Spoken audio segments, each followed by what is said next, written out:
The scammers online spreading their lies, pumping stocks with dollar signs in their eyes. But we see through the noise, cut through the mold, calling out fraudsters. Truth be told, hey, expose the lies, let the story unfold. Truth be told, yeah, shining the light on the tricks they sold. No hype, no spin, we bring the facts, let the truth roll in. Fraudsters beware, your game's getting old. We're taking it back when truth be told. Truth be told. Truth be told. And the truth shall set you. Everyone, yeah, okay, good. Restream decided not to throw a big wrench into everything by freezing the video. Very good, thank you. Welcome everyone to this episode of Truth Be Told, where we have breaking news from Friday that we're going to have to deal with immediately, which we seem to have kidnapped and have held hostage in a dark room in the middle of nowhere, USA, our favorite CPA. Are the ropes that have you tied to the chair, are they nice and secure? Yeah, you're always very considerate. I do appreciate that. Very kind. I almost didn't make it. It was softball. It was a softball mom up top. So I guess a good place to start with this is kind of the lead in, because last we knew, if you want to catch up, there we go. I knew Restream could catch up with things here. Well done. That we had been told through sources by a Benzinga staff writer, which is always a great sign that this is top tier reporting, that GameStop was basically, GameStop will. Can anyone write these? Be patient. Yeah, I don't know. That's a great question. Next question. Pretty sure Kevin Malone has like an article on Benzinga. That's what I'm asking. Right. But like the big thing here was like we don't know what's going on, or we have a plan. Just stay tight. And then we got what the plan was. I guess maybe possibly again. Sources familiar with the situation is not a confirmation. So, I mean, yeah, sure. Could be, could not be. Really depends. Hard to tell. Well, but the writer is the same one who interviewed Ryan Cohen in January about this whole thing. So, correct. The source Definitely might be a potential. A little bit more sourcey, a little more verified. Yes. Yeah. So that's the situation we're working with. The problem is, I haven't gotten to read the actual article, but what was heavily implied by the article was some sort of LBO, or that Ryan Cohen may already have a stake in eBay, and if eBay's board doesn't go for the idea, that he will simply try a hostile takeover of, eBay, which seems Bold. I don't know. I don't know about that. It's definitely something. It is definitely more than nothing. Yes, it is something. It's definitely more than nothing. This is true. Let's actually Bed Bath & Beyond. This isn't like a distressed company. I mean, Not they at have a all. lot of debt, but this is a company at the top, like all-time high, top of the market, Yeah. high premium for the value. Like as soon as Yeah. this news dropped, eBay was up 12%, which Yeah. seems to suggest the premium they expect for this business. And GameStop was up. Yeah, which is weird. It was up 4% as well. Usually when you have some sort of buyout announcement, you start thinking, okay, what is the cost for the company to acquire this? And what does that impact on the present forward value of the company? And the stock proceeds to go down by that much. So for GameStop to go up 4% is, even just 4% on this news is kind of wild. Why would it go Which up? is why when we were talking, Running with Bears, you're talking about, how to maybe play this situation. I was like, I don't want to play it because that's. I look at that and I'm like, they're suddenly out of money. So maybe you can kind of Well, yeah, but then they're making money. Right. You know what I mean? Like if it did how? work out. I mean, that depends on how they plan to acquire it. True. Yeah. Which is kind of why I wanted Running with Bears on here. Is like, how do you look at this from a CPA? Like, you're going to the bank. I need the financing to do this. How do we make it work? I mean, I guess the first thing, if people are following GameStop haven't read Barbarians at the Gate, I would pick up a copy of that like tonight and start reading it. I do have a free slot on my Audible account to pick up that audiobook after the show. Yes, that is required reading for something of this magnitude. That we should do that. So now we probably should do that. Yeah, I'm struggling with the logic of it. Like, I guess I'm still hung up. I'm gonna get in trouble again. So Say Well- at least we're not talking about Bed Bath and NOLs anymore. This is at least probably gonna be every bit as controversial, though. That's a win. Like, so it's like, look, when you're, and I've only done like I'm a fractional CFO, and like I drop in, do M&A stuff, but it's generally like small scale stuff, like not in the billions, obviously. But the principle's the same, right? If you're gonna like buy something, it's got to be some combination of debt and equity to get you to the purchase price, right? And so, typically you're going to pay a premium on the market cap, right? And I think in eBay's case, I mean, what are we talking? It's like 45, 46 billion, right? It is 46, Yeah, and then you've got a company. I'm sorry, I should have had Webull pulled up already. That was on my bad. No worries. But yeah, Yeah, 46. 46. Okay, 46 so billion market cap. then there's probably going to be a premium paid, right? So Which if is like probably your free cash flow of the business. I mean, because you're trying to project what's the value that I'm going to miss out on if I sell right now, right? Right. So with that 46 billion, probably becomes more like 50 to 52 billion. We'll just use like round redneck numbers. So I'm at 50 to 52 billion. I got to come up with this thing. And I know this typically isn't cash flows, but this is a company that what was their annual last year for the year ending, they had an operating income of 2.28 billion and a net income of 2 billion, like right on almost. I think they I'm have guessing about EBITDA somewhere was around like 7 billion in debt, and they have, I think it's like 4.5 billion due within a year or less. And then what was EBITDA for And then they just sold up. They just sold 1 billion in long-term secured debt for maturing in 2029 and 2035. We're good. This is coming off the top of my head, so yeah. right. So I'm guessing EBITDA for EBITDA is probably roughly what operating income is, because unless there's a bunch of amortization, what was it, like 2.6, 2.7 for last year? Last year, year end 2025, operating income was 2.28 billion. It was down about 1.75% from the previous year.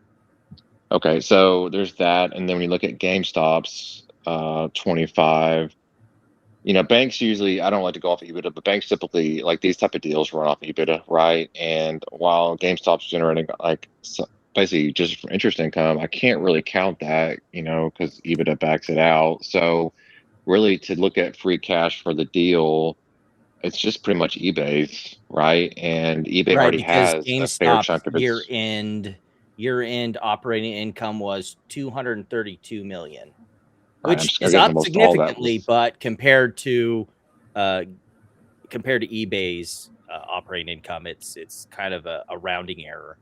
Right, and the issue I have with that is we know it's generally coming off interest income, so it's the cash is really what's propping up the operating income for GameStop, right? And that's the same cash I got to put into a deal, because the core business GameStop isn't really making any money. And this is just like further confirmation, because I really like the idea of them buying something adjacent, because I guess I'm still hung up on the original letter where he said he was going to improve the business, like Corsair or something that I can drop in the stores and improve the stores. But this is just basically a full-on punt, right? Let's just go buy something huge and just screw the existing stores, right? And I don't think necessarily saying existing stores, because I think the stores could be leveraged as sort of like the PSA thing is huge, right? Like we have Nat Turner on the board of GameStop, and PSA is like the exclusive authenticator for eBay.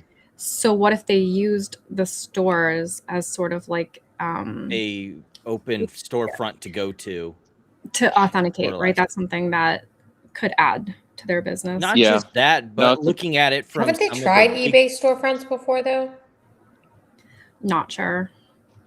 I think, but also you look at it from like, say, their biggest competitor, like Facebook with Facebook Marketplace right now. If you're looking at it from eBay's point of view, now you have a storefront and something that's already established that's making money, you know, that you can hold over Facebook and say, look, you're worried about getting carjacked for, you know, a Facebook meetup in person to swap cash for property. You could just do it at a GameStop.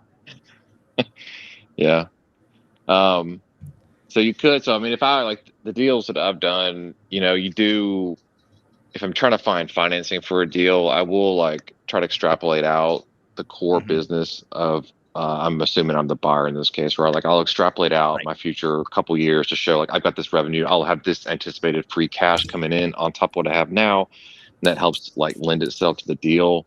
But it's still not going to. It's just, you know, we're talking 50 billion, right? And there's only effectively 5 billion of free cash on GameStop's book, because what 4 and change is tied up in the deal that they're going to have to pay back, I think in 28 potentially, unless they roll it. That's still kind of like, still like hamstrings you a bit. So I can only use 5 of the 50, right? So I'm down to 45. I got to come up with, and I'm not in front of my computer, so I can't do the nerd math. But like, in order to find the debt equity split, what you're going to do is you're going to take whatever, you know, extrapolate out whatever amount of EBITDA that you think you can run the next couple of years, and then there's going to be an interest expense associated with this debt. And I can only take on enough interest expense that the free cash can handle, right? And like, my hunch is that can probably, on top of the existing debt, like I'm guessing, you know, maybe 20 to 25, maybe it gets you halfway there. So then you're left with dilution being the rest of the answer to get the cash. So I mean, if I was a current equity holder of GameStop, I'd be kind of worried. Like, unless the only way you're going to get this deal through is just by like diluting the piss out of it and raising a bunch of debt. And I don't know. Like, I've heard for years, like, no debt, even though there is some debt now, and no salary and all this stuff. It feels like we're kind of walking that back now when it's convenient. Well, that's the thing that I have with the most of this is now you're basically, GameStop is doing the private equity thing more or less. You're leveraging up in what is like essentially an LBO. It's literally the playbook. To a hostile takeover potentially of eBay. It's like, what are we doing here? Compared to the narratives at least that are out in the community. Like RC Ventures, that was a thing, right? Like RC Ventures, that's a firm, isn't it? I mean, I don't know. Like, call me crazy, but it's just like, so that's really kind of, I was struggling to get the math work at a high level, and like, I don't think a lot of accounting or finance should be rocket science, right? Like, on some level, you should be able to just get a pen and paper out, like write the top numbers up, and it should make sense. But to go this hard out of the gate, and then I look at the bonus comp plan, I'm like, oh, okay, that makes sense, right? If I was trying to like get the moonshot, like this makes total, Corsair or somebody adjacent to like that, I will do that all day long. That doesn't get you there on the EBITDA side. You'd have to do the same thing you did to GameStop all over again. Yeah, so I leverage the crap out of it, and I go hit my bonus structure. I get paid out, and I ride off in the sunset, right? I kind of like, because he sold, I mean, Shuey was operating at a loss, right? When he sold to PetSmart? Yeah. So, I mean, this doesn't feel too dissimilar, right? Like, I mean, GameStop's not operating at a loss, but you look 3 to 5 years from now, like shrinking revenue and all this stuff, and it's like, it feels like T-bills are the only play, right? So this is like, the only way he's going to get there is to do something like this. So it just seems convenient that it lines up with the bonus structure. Right. It's convenient, but not trying to get I'm murdered, glad that he's doing something also, because like, okay, I get it. Obviously there would be dilution. How else would this work out, right? Like, without equity dilution. But my opinion, and like, this is just my opinion, is that I'd rather have a diluted GME share that's part of eBay than just GME doing nothing forever. But couldn't I just go buy eBay shares as a GME holder? Sure, for sure. Not take a haircut of my current shares? See, this is the discussion we had before the show started of, yes, that is the logical thing, but you have to forget the majority of shareholders are not operating in a logical landscape. It's just not trying. I'm not trying to be mean, Plaid. I just no, not at all. I'm a simple man. You're 100%. Yeah, it's just now there is some other idea that I wanted to bring up. Like first, just we aren't the only ones writing off alone on this. Like here's Vent Capital. Basically, we basically talked his entire thing where we're sitting here struggling with the math, and he's struggling with the math too. There was one other one that I happened to see that Tony De Niro brought to me, and also was being promoted by Platinum Domo. Not Platinum Domo, just Domo Capital. Well, I mean, Platinum, Capital. You're the one who told me about. Sorry, I clarify. Yes. Yeah, I can't put commas in my speech patterns here. But basically, the conceit of this is GameStop at current only buys 51%, and then they come back and take the rest thing later, or they just take the 51% and then it's just a merger like that. You basically restructure the company so eBay shareholders are subservient to GameStop's shareholders. The only problem I have with this is, why would eBay shareholders do that? Yeah. Why? They won't. Great question.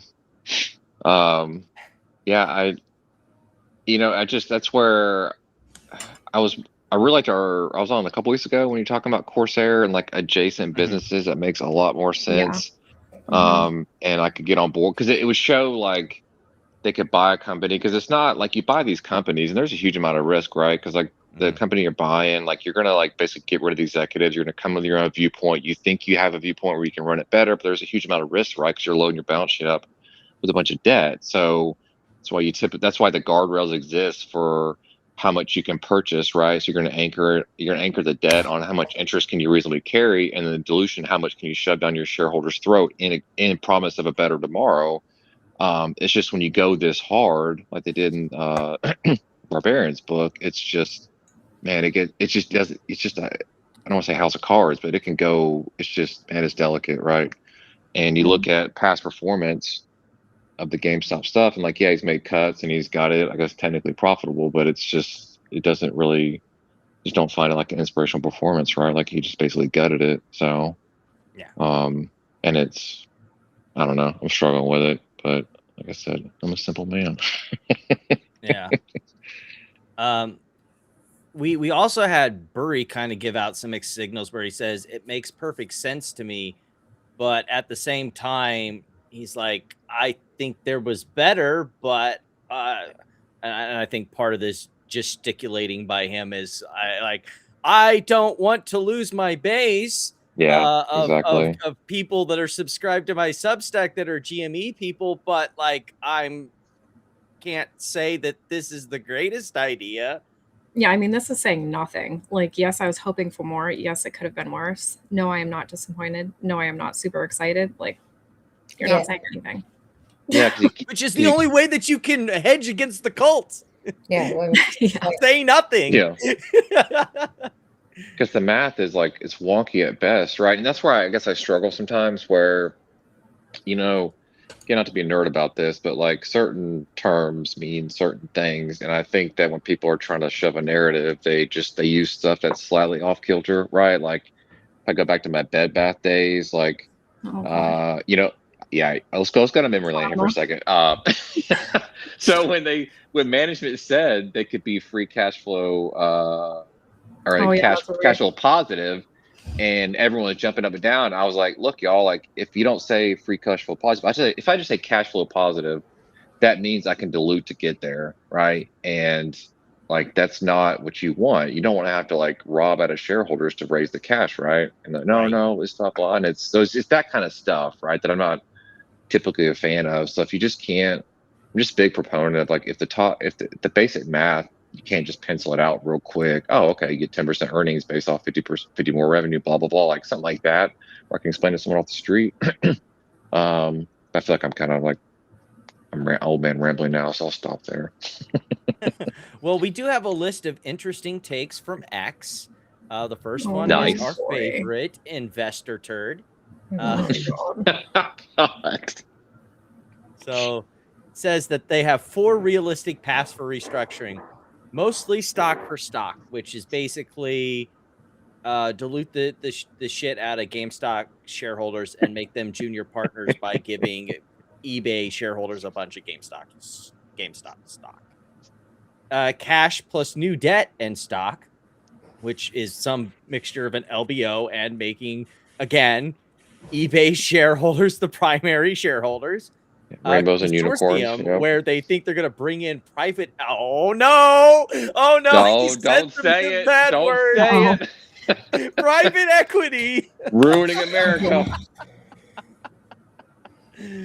Or Larry up here. Stake first. I know, right? I was just thinking Larry. I mean, feels like he's gonna have to. Larry, Water be like Elon taking Twitter. Yeah, maybe Larry would. I mean, that was another one, but he also way overbid the price on Twitter to where like right, but he's gonna get. I mean, eBay is gonna be at a premium. It's not gonna be at a discount. What's remind me, where did GameStop buy Bitcoin at? Where is it at now? Oh boy, like 105, and it's at what 70 something. I think it was like getting pretty close to 85 today. I think, right? Oh, was it? I don't know. It's still down. Still down though, yeah. Oh yeah, they're down. Okay, just for reference. Right, because they'd have to clean that out to get cash. BTC is currently at 78,281. 78? I thought 78,280. Okay. Yep.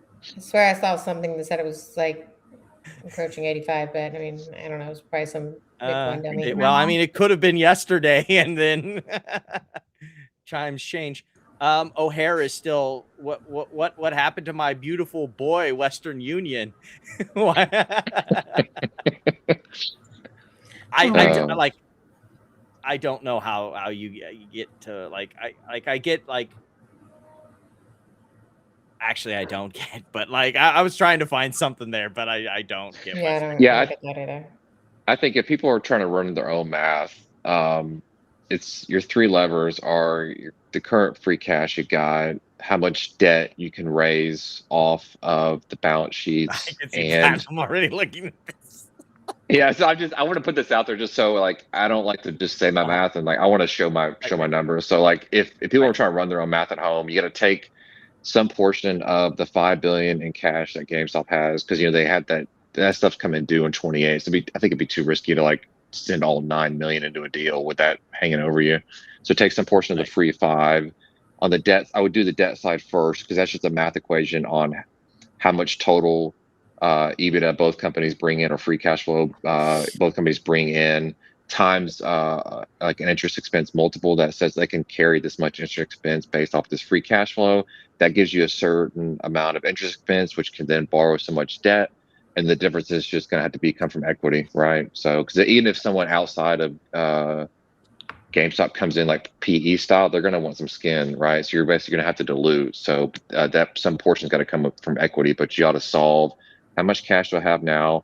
How much debt can I reasonably borrow and expect to raise? And then the delta of that and the share price or total price is just equity dilution. I will say what could help soften the blow, you mentioning this, what could help soften the blow with the issue of, the whole Bitcoin situation and having to pay back is if this deal does like get close to the finish line, like they have a hammered out deal or something seems close.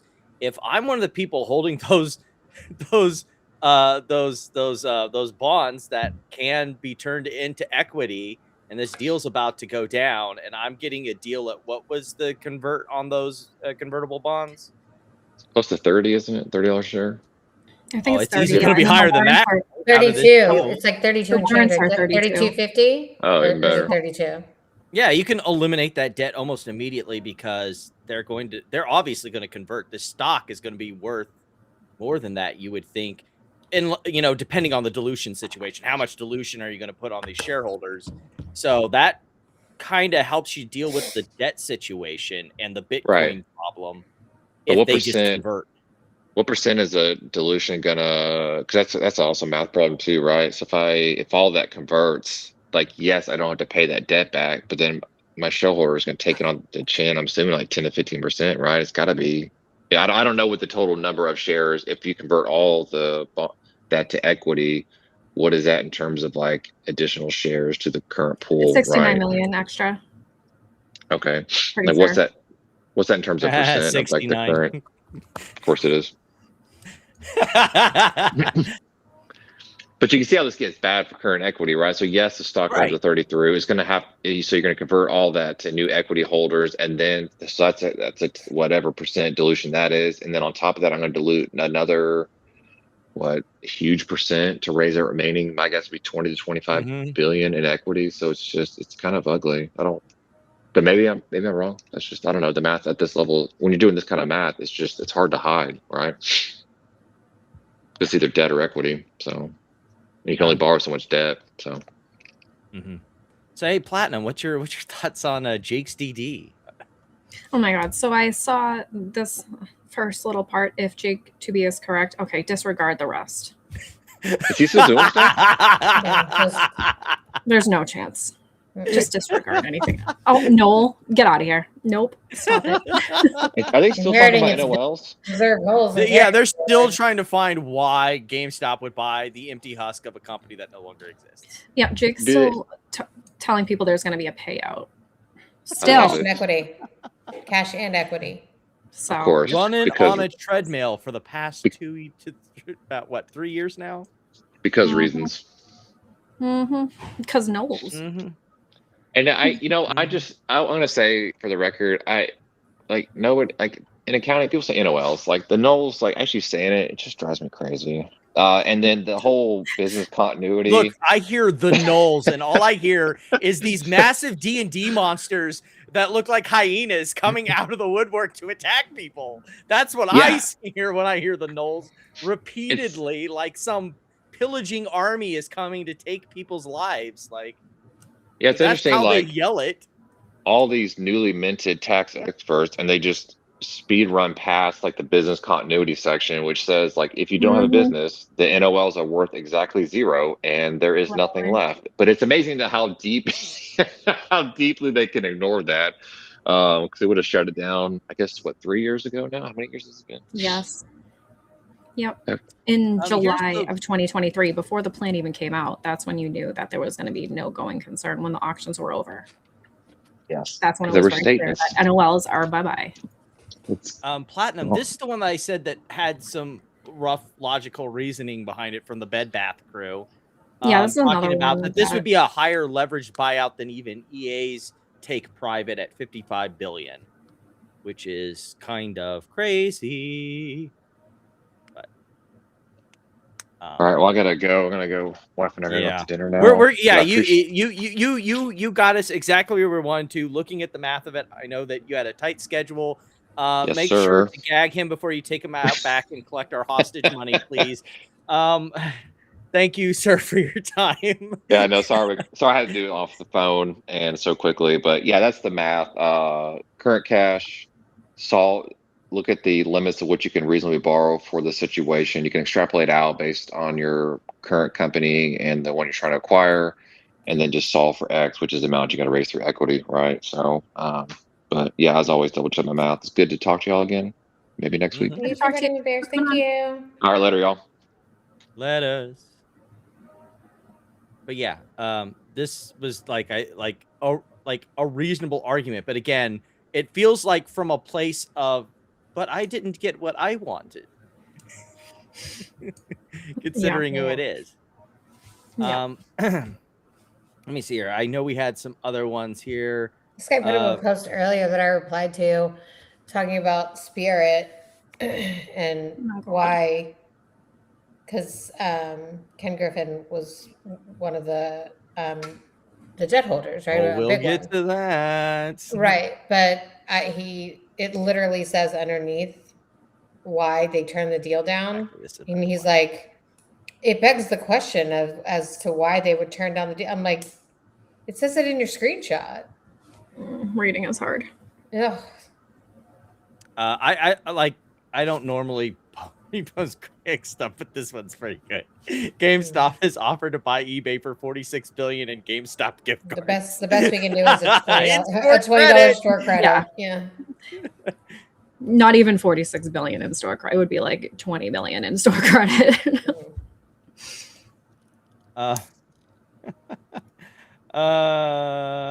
And then, you know, that's most of the deal stuff. But while we're here talking about GameStop, we have a few GameStop isms.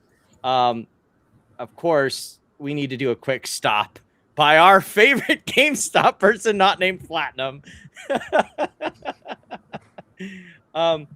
Who is that? I've talked to them. I've challenged everyone like to bring me a better investment than GameStop, and nobody can. Who is that in the background? Someone he had on his show. Those are people he had on his show? Yeah, they were in his Discord, and he was like, you can tell the Discord icons down here that from. They look like they would be in Marantz's Discord. And there's Vu. Here's Apple. Oh, I probably should have a reference point here. Minus 35% over the past 5 years. And we got Apple. NVIDIA. Apple that makes no money, that's according to Marantz. I know, right? Here's Palantir. Then we got the evil empire itself, Apollo. Up 157%. Oof. Yeah, but that pretty much wraps for the I don't like this. Fix that. Thank you. But that pretty much wraps the GameStop segment, unless there was anything else you wanted to add, Platinum or Amy. I know I kind of rushed us all through that, but we kind of had a tight time window with running with bears, and so I didn't know if there was anything else that you guys wanted to add. I mean, it's a bold choice. It is a bold choice, yeah. And it's definitely unexpected because from what it sounded like he was saying, he was going to look for something distressed that needed help and blah, blah, blah. Like, it does not look like eBay any of those things. It fit any of those markers, yeah. Like, they're thriving. But, you know, it should be interesting to follow for sure. Indeed. I see, my problem with the toe hold purchase is because when you're doing something, unless he's just going to direct buy GameStop, or Ryan Cohen's going to direct buy in,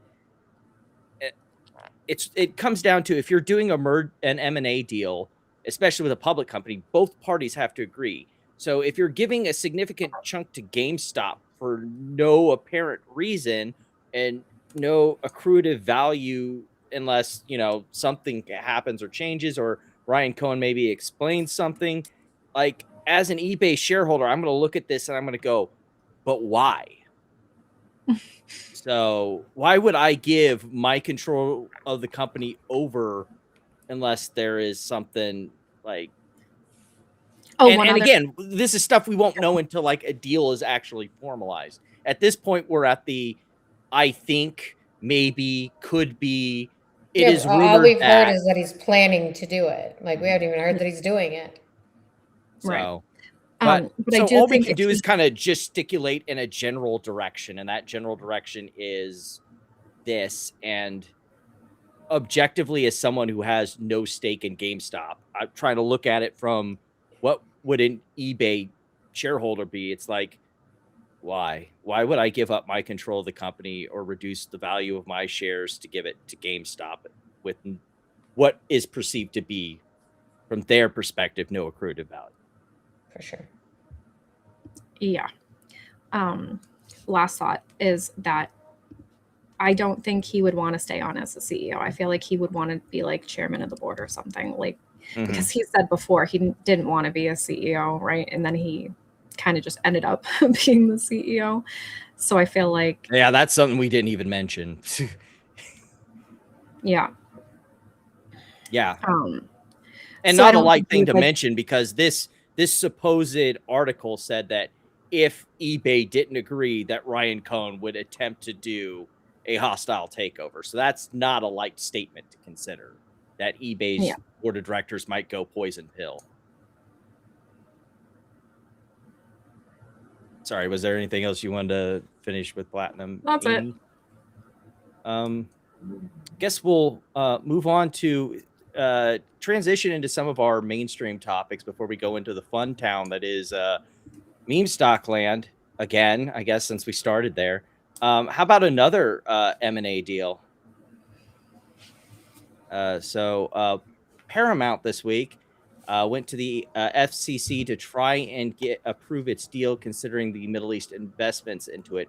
While that was going on, oopsie daisies, some regular Joes decided to file an antitrust claim against Paramount. And there was some definite responses to that because the spread gap widened, suggesting that people are actually kind of scared that this could go south for them, or at least slow things down. I don't want to spend a whole lot of time on this. I'll try and go in depth in the complaint at a later time when I have more time to just focus on that. But I mean, what's your thoughts, Amy or Platinum, as to how? I mean, I think it's antitrust just because Ellison already owns so much of the media. Like, he's going to own over 40% of Right. media after this. Like, I think that's antitrust in and of itself. Well, and also the fact that basically Trump has basically suggested that he wants this to happen so that he can control CNN, That's which correct. has other implications that aren't great. Yeah. I think the reason he fought for it. And we already know that the DOJ, because Ellison probably said, I won't let them say anything bad about you anymore. And that's how they got it. And like I said, the DOJ is investigating, so we still don't know if the DOJ will come right in and hijack this and say, actually, we're the federal government and we will take priority over this. The federal government under Trump. Right. But still, I have to say that it's a possibility. Other court cases on our radar, because I know we've been talking back and forth about this one, Amy, with Robb. I had an entire live stream dedicated to the horse shit this guy was spewing on Robb's channel. We have a new order out? Excuse me for a second. I didn't even see that. What is this order? Is this the order on... Oh, Noisy, I got a Pacer account. Oh, yay. So you can start paying for some of this. And court listener with the recap extension, everything. She got it all. You told me I had to send it in snail mail. Platinum was like, no, you don't. You don't. Oof. What is it? Yikes. Can't see it. What? In its sentencing submission, the government asserts that one or more of the defendants, one specifically, has made materially false statements in their public appearances since trial. And during those appearances, made factually false statements related to the case. No later than May 13th, 2026, the government shall file a letter listing and, if available, provide links to any such appearances beyond those featured in footnote 14 of its submission and describing the statements any defendant made during the public appearances it believes are false. Any defendant referenced in the government's letter may file a response by May 18th. The parties should be prepared to address this important, if any, of these appearances at sentencing, so ordered. It's going to be Ann Vandersteel. We already know. Ann Vandersteel is trying to pump that video. Robb played a part of it on his show. I mean, and then Robb had him on. Yeah. Wow. Yeah. So the defendants have made public appearances and made factually false statements. Gee golly. There was at least 5 different places. Like the government in its sentencing memo referenced at least 4, and then after they filed that, he made his appearance on Robb's show. So and it was bad because I could sit there with the freaking docket this whole time and basically refute everything. He said on Robb's show that there were no victims, which is a bold statement to say for someone who got convicted and is looking at 11 years in prison. Yeah, he said a lot of things that were just not true. Are the other two talking or just Castillero? Just Castillero, to my knowledge. Those are the only ones that I've seen. I mean, there could be ones that I haven't found. But like the sentencing submission here has witness statements, has like citations to testimony at the trial, which, by the way, come Monday morning, since we're going down this rabbit hole, I'm getting my hands on that transcript from the trial. I want to see every freaking kernel of this turd now. Yeah. And then they on Monday, or not Monday, that would have been not Friday, that would have been Wednesday. They then attached exhibits with extended, 8 extra witness statements. Victim statements typically come at sentencing, right? They like in a normal kind of trial, they will talk at sentencing, that like the judge kind of will use them to kind of weigh his decision on time and stuff like that. So that's when they usually come. Yeah.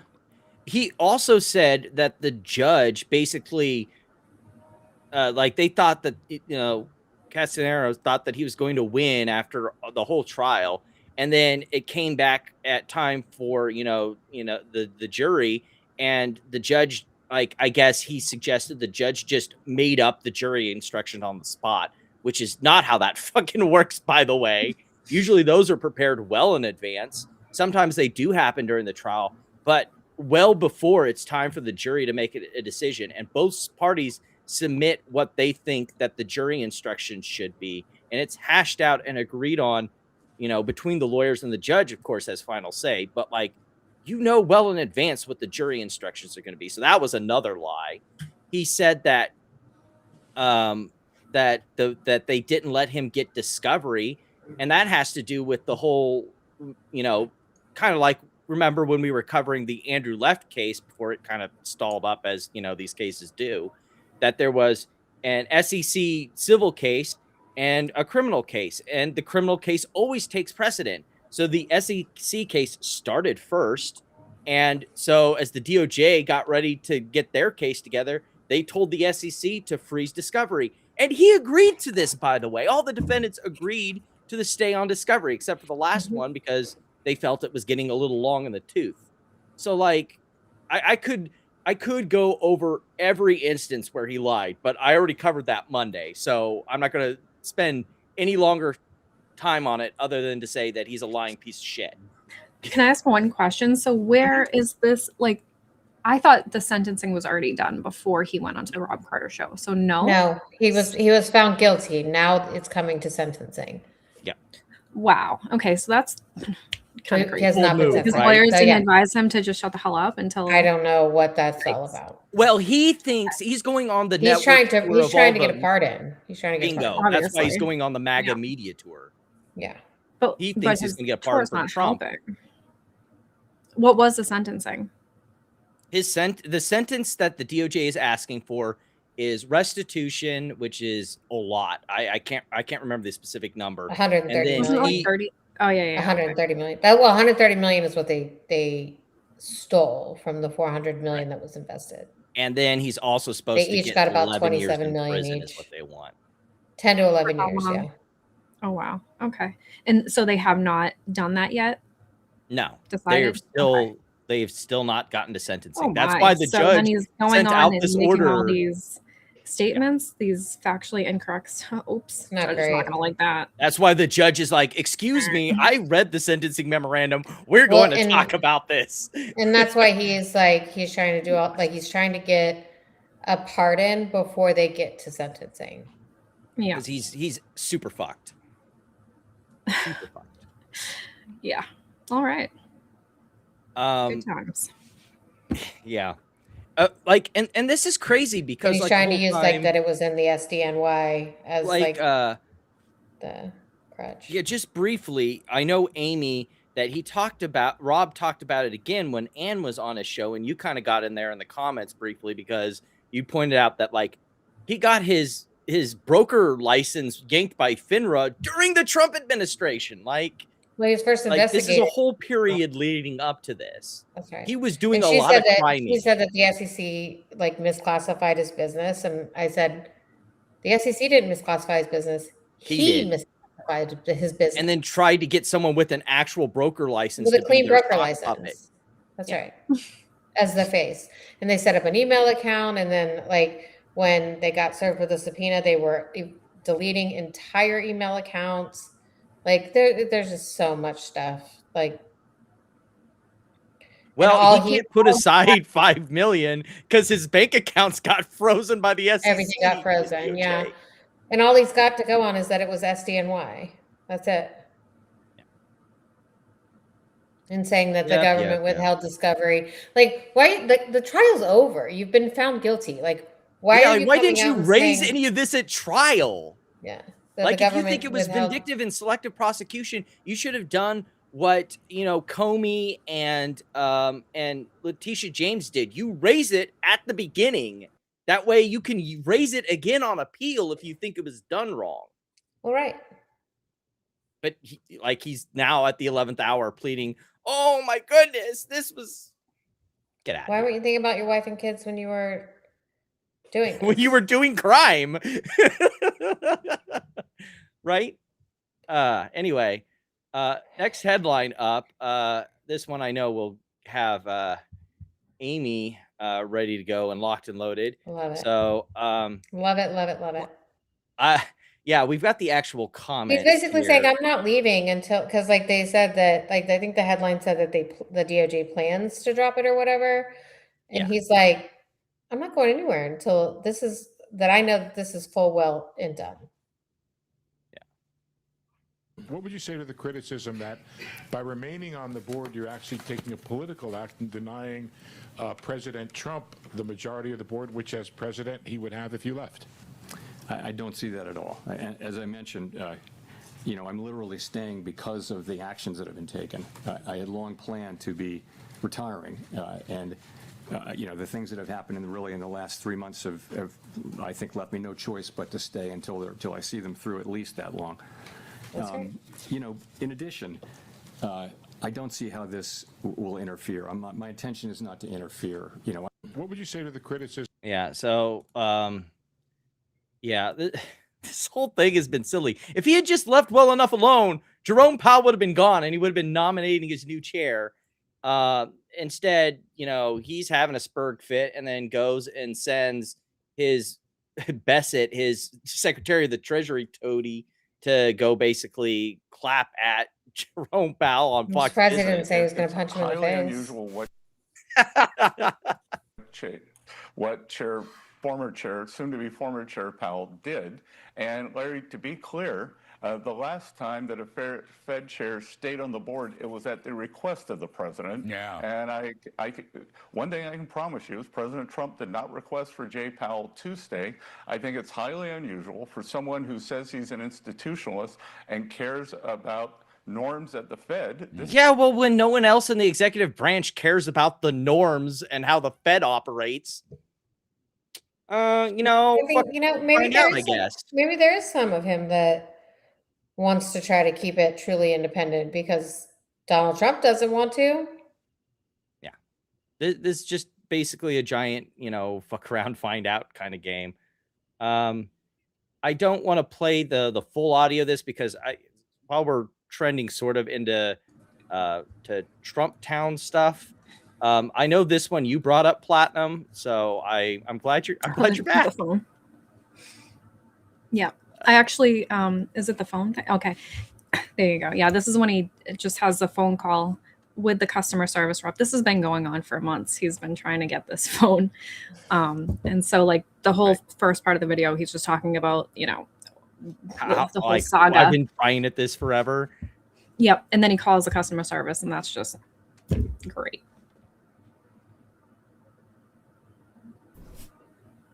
Thank you for calling Trump Mobile. For English, press 1. Para español, oprima el número 2. Press 1 to open a new Trump Mobile account. Otherwise, press 2 for support with an existing Trump Mobile account. That's me. Thank you for calling an existing Trump Mobile. account. Your call is very important to us. To ensure the highest level of I'm so customer glad care, other people are this call feeling may the pain be instead of recorded me for trying to quality figure this control out. and training purposes. Please hold, and our next available representative will be with you shortly. You can also visit our website at www.trumpmobile.com to apply for a new account or access your personal account portal. I feel like I've... Good morning. Thank you for calling Trump Mobile. My name is April. How can I help you today? Oh, hey, April. Hey, April. I just wanted to check on the status of my order for the T1 device. The information that we have is that they're going to start shipping at the end of the month. So either today or tomorrow, they should start going out. Yep, there was 2 days left in the month. You'll get an email once yours is ready to be delivered, and it'll give you a heads up that, hey, it'll show up in the next day or so. And now they are sending them out in the order that the orders were placed. So, but you will, they're supposed to be going out any day now. Okay. Day. Well, that's awesome. Any day now. Have we gotten an update on that any day now status? Yeah, that's a good question. Let me. What does he say back to her? Yeah, the whole. I called a little bit minutes. earlier in March about it, and they said it'd be at the end of March. Did something happen then, and has it been rectified now? The information that we were given was that in March there was an issue with some FCC licensing, and that's been resolved. Okay, that's awesome. Have you received one? Has anyone started getting them yet? We have, yeah. Okay, well, cool story. Yep, they say they have one at the call center. They looked at it and it looks good. I don't see any updates, although he did comment on the eBay GameStop deal 23 hours ago. Yes, I did have that video queued up. We That's were funny. kind of intently, and we covered most of the stuff that he said that was like, I don't know how this works. Like there's a bunch of, the leverage, just like how they plan on doing this. So yeah, so no updates about the phone that I can see. Yeah. I'm assuming he did not get it at the end of April. Last week while you were gone, Platinum, I was a little miffed that we didn't get to the Spirit Airlines stuff, but actually it worked out great considering what happened this week. So last week, if you remember, Trump got on the airwaves and talked about the whole, we're going to get we're going to, get Spirit, not Sprint. Sprint. Wrong company. This deal through. Affect the athletes. Yeah. Is the government going to buy a stake in Spirit Airlines? So Spirit is an airline that's had some trouble. They were going to merge with People Express, or one of them, a number of years ago, and Barack Hussein Obama decided it was a bad idea. How did that work out? Had nothing to do with it. That would have been a natural merger. Not United and American, but Spirit and the other.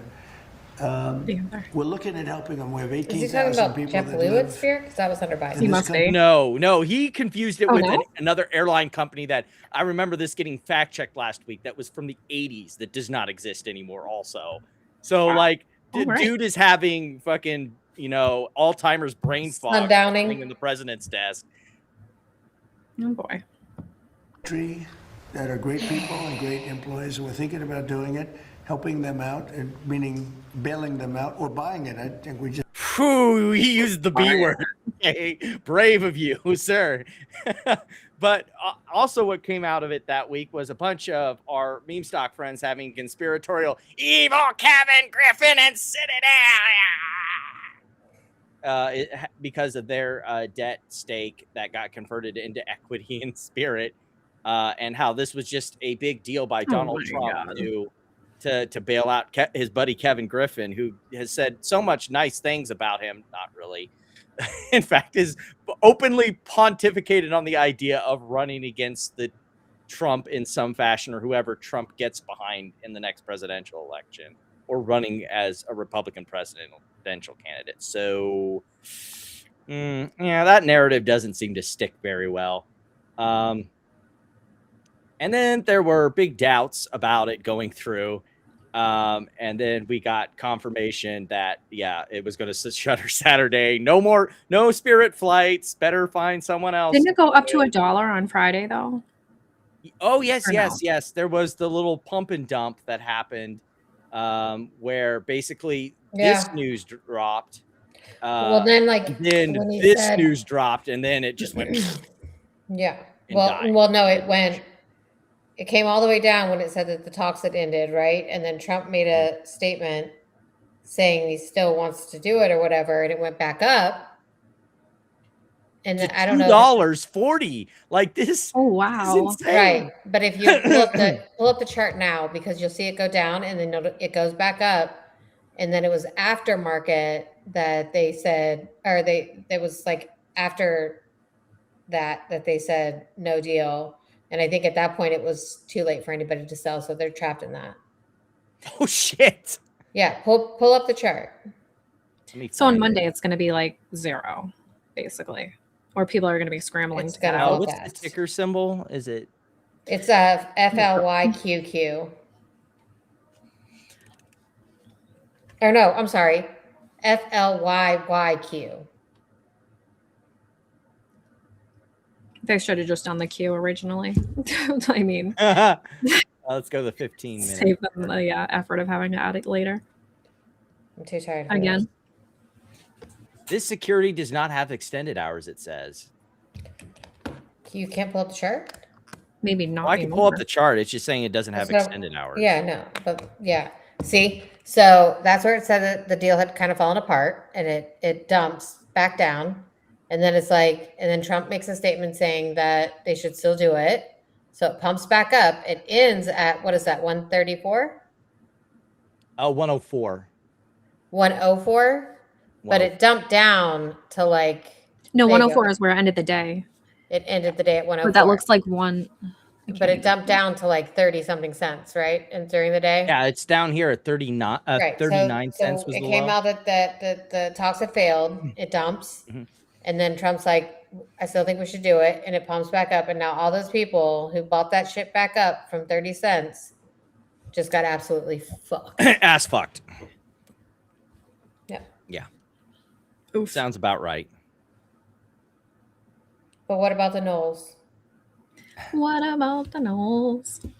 We won't get to know about the Some Knowles. Spirit butterfly. Except they have completely ceased operations. When will Spirit Airlines be Doesn't part matter. of Shitco Still Voltron? trading. It's more than the Bed Bath But guys when it came out that the USA deal had fallen, or the government deal had fallen apart, like it was dumping hard. And as then it should. He tried to, and he did. He successfully pumped it back up, and now all those people. Yeah, I guess stock is going to go to 0. Whatchamacallit, tickets got canceled. Oh, everything's done. Everybody got fired. Crazy. Yeah. Also, Marcus is becoming my favorite baggy, including Paggy political hot takes assassin, because he immediately assesses, well, what was the downfall of Spirit Airlines? A bad business model, poor management, also the deal with Sky that didn't go through, and then this. Yeah, but saying the high fuel costs has nothing to do with it is absolutely insane. Obviously, that had a lot to do with it. But yeah, also those things. They were in trouble long before high fuel. Yeah, it was all of it. I don't remember if we didn't get to this last week, did we? I don't think so, Amy. This is hilarious. Imagine being a stooge for 4 years in this shitco that literally burns money in an incinerator. He went on TV and cried about naked shorts, and they all made their money off those warrants, the warrant expiration. Yep. So he had the letter too, where he referenced and they're always like, why hasn't he talked about it? If you look up the dates of his little like naked short campaign, and it was literally, I think that the SEC signed off on it like the day before they were going to expire, or the day of, I can't remember, but I think they have a shitload of money, and that's the only reason he was doing any of that, and you haven't heard him say a word about it since. Yep. And now he's gone. Really quick, I don't. Yeah, I read that out on his face. Yeah. Yeah. So this was reheated news actually from last week, but yeah, Him and a bunch of insiders have basically got like. Now, I want to be clear. This is not the only company that has done this. Like we've talked about Virtu, that they have super majority shares. Yes, There's a bunch of different companies that when they're private, there's certain people that are institutional to the business that they want to make sure has power even as this goes. So it is not, unheard of, and in and of itself, not necessarily a bad thing. But given all the shenanigans we know about this IPO, it is not making it look better. So they've got all these shares that they can isn't dump. his comp based on putting 1 million people, like colonizing Mars by 1 million people or some shit? And like a $7.75 trillion market cap, I'm pretty sure. Right.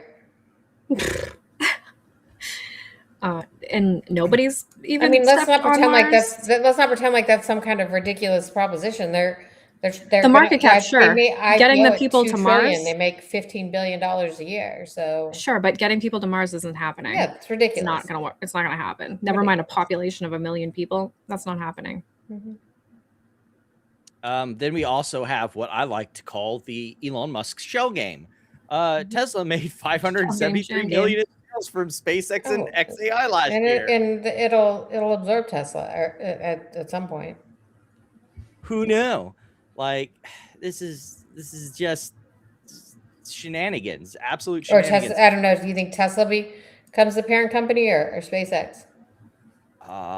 During the case that he thinks why is this freaking locked up like that? 1 second. Sorry, this browser was not wanting to work. The next thing here, yes, this. Oh yeah, he just testified. No, right? Why did it close that? No, it's real quick fix. So he had to testify and said that they used open AI models to train XAI. I think this one is really pertinent because remember when we were talking about the deepfake CSAM porn that Grok was creating? This seems to explain why that happened. Musk came out of the questioning session not looking so good. For example, Musk has had a lot to say about AI safety during the case, that he thinks OpenAI is dropping the ball on AI safety, that they've been deprioritizing it and instead prioritizing profits. But when OpenAI's lawyer asked Musk some very basic questions about the industry's best practices around AI safety, Musk was clueless. He was asked about safety cards or system cards, which are the papers and documents that often accompany a new model and explain the testing that went into that model. And he didn't know what that even was. And similarly, he was asked about OpenAI's preparedness framework, which is a key safety document that governs a lot of OpenAI's safety work. Musk also said he had never heard of it or other protocols that OpenAI has in place. Musk came out of the questioning session not looking so good for all of that. So that pretty much wraps that up. I'll save clapping at Paul Atkins and his self-flagellation for another time because I really want to get to something special we've been saving. I'm all about not over regulating, so it's kind of hard to disagree with Paul Atkins on some things because I'm not a big fan of regulation. I'm sorry for yawning. It's been like the longest day. Oh no, that's all right. Like I've this is why I chug Monsterly in this. So, I didn't want it to do that. Oh well. Oh gosh. Are you gonna show the speech? Yes, which will be our lead into the thing I really want to talk about. I gotta find. You're taking out ads about the financial statements of Fannie and Freddie. First of all, you have to understand that Pulte has an ownership stake in X, knows people at X. This whole thing just seems like a giant freaking sleazy scam. But what company takes out ads to be like, look how great our company is. Here's our financial statements. This is Bill jerking off to himself, clearly. Then of course we had the speech that Amy mentioned. Okay, hold on, I gotta grab a barf bag. Yeah, brace for impact. Earlier this year, I directed Fannie and Freddie to buy, you know what that is? Well, where's Bill? Where's Bill Pulte? He's around here someplace. He's done what a great job. He's created $1 trillion value. Look at him over there. He's something that would have happened without him smart anyway. Guy. Oh, for sure. During my first term, I was offered, sounds like a lot of money, but it's very little compared to what, less than $100 million to buy Fannie and Freddie. And I said, nope, I don't want to sell it. Don't sell it. They wanted to sell it so badly.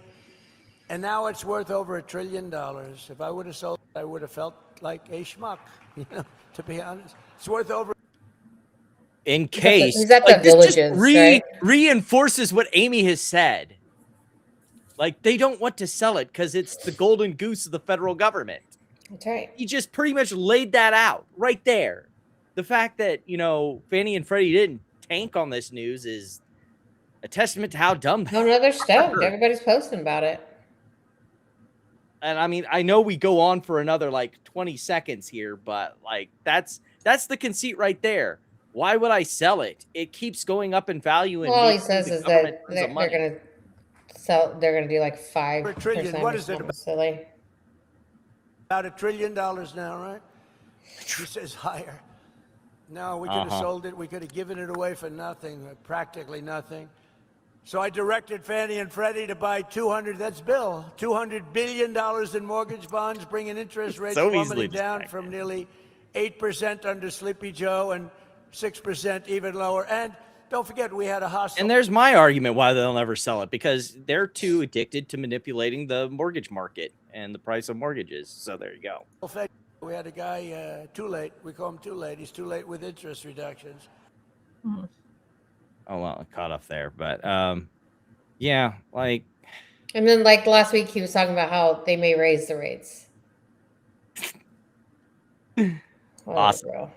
So to transition into from this to our subject we want to get to, we had someone from the MMTLP community go on one of Bill Ackman's spaces. And, God bless you in y'all's adventure. And I found this. Why do I need to reload everything? Why is everything always broken on X? And I found it very interesting when I watched your video and presenting PS, US, and PS, and how you guys, the managing part is so important when I'm 64 and I've been involved in this MMTLP fraud where the market is finding out and the world is finding out that counterfeits are a real thing. Amazing how they always have to hijack every fucking space they get into to talk about how they got bagged by being idiots. Amazing. And how long it takes. The market is not a professionally regulated financial institution, and it takes people like you guys who are having to hedge, as you call it, the market when certain conditions, and I'm just going to say fraud is one of them. Hey, John, but first of all, I appreciate your remarks, but love for you to just ask a question. Okay. Look, hedging's a normal thing that you do in the stock market. 100%. He would have gone on, but for like 20 minutes. Yeah. Well, and then the Fannie and Freddie people cut that part off, and then the question he asked. I'm sorry, is Holmes in there? I'm pretty sure that's a fake account or a bot. It's not a fake. I don't think it is a fake account. I think it is. It's. If it is actual. Yeah, she does tweet from prison. Yeah. I think it's like it's either her or because she's not in like a max, like she's not in like a super max or anything. Yeah. Sort of like SPF. I think it's like yeah. SPF does the same thing. Mm-hmm. So yeah, if you go to her account, that account, yeah, it's got 76. So building a better world for my two children, inventor, founder, and former CEO of Theranos. Mostly my words posted by others is what it says. Okay. I don't know if anybody has like confirmed whether or not it's really her, but that's hilarious. Yeah. And then, like I said, they clipped it out the whole MMTLP shit and then repackaged it as, look, we should all be bullish about Fannie and Freddie. Yay. But I just find it funny that Bill's like, I ain't got time for this shit. We're here to talk about the thing, not your. Is Lucifer next to Elizabeth Smart in this picture? Elizabeth Smart? Go down? I mean, Elizabeth Holmes? Well, no, go back to the one you're showing a second ago. It does say Lucifer. That's funny. Oh my goodness. So the big thing we want to talk about is Monday. Man, how that narrative changed a real quick like. Let's go down. First we had why don't you explain how we got to here? Amy, this is your spotlight. Well, did I send you the Busy's posts in the chat? No. So I posted in here. I'm going to send you these. You can pull them up. So I posted on the Rob Carter chat. I was watching his show, and I was commenting. Okay, so I just sent them to you. So Isaiah puts up, before you pull it up. So Isaiah puts up my comment that just says I'll be there Monday. And he says, I appreciate that Amy, I appreciate Amy. She's not backing down. That's all he said. Now, this is how Busy responds to him in the chat. I just sent it to you. Yeah. Pull him up. 1 second. I gotta get it up and going here. So this was the first one. Open with browser. Yeah, you appreciate Amy. Seems like your producer has the hots for Amy. Jesus. Jesus. He posts all of her nonsense when the topic of MMTLP comes up. Like he didn't. He all he put in is, I think it said I'll be there, right? Like the same thing I've been saying. And he just loses it. And then the next one, go to the next one. My opinion, JunkSavvy is not going on this debate. Have Amy by herself. This has become give Amy a platform nonsense show. So then he goes, do you have all of his tweets? And I what was that? Okay, so this is the first tweet. And I love how this whole situation basically was like you were just responding to stuff in the chat. Like there was the one back when Rob had that we mentioned earlier where Rob had Ann on and they were talking. Oh, you know what I think he put up? He put up so they were saying Amy's scared.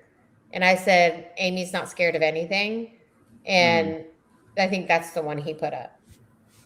And I find this funny that Busy Brands has to come out and basically talk for Junk as opposed to JunkSavvy just speaking for herself.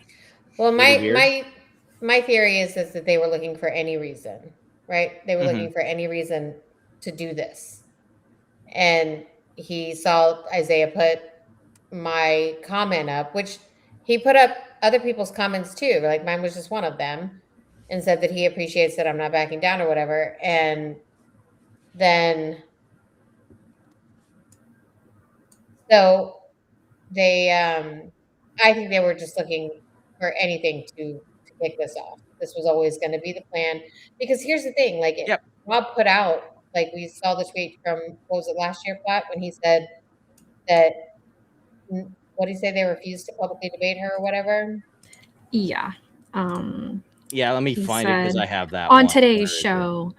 JunkSavvy will be on to discuss her MMTLP experience and address her social media critics who refuse to debate publicly. Yeah. And this was the 3rd of July, 2025. Right. And so they got to suckle at that teat for a while and be like, nobody will debate, nobody will, publicly debate. Which was not even true at that time. Nobody would show up. Yeah, because Vent was going to. They got to use that for a long time. And then enter Amy, and I'm like, I'll be there. Like, and I didn't even bring this up, right? Like I was in Rob's chat when he was talking about MMTLP, and one of them said to me that I wouldn't debate JunkSavvy on Rob's show. And my response was, I'll debate any one of you.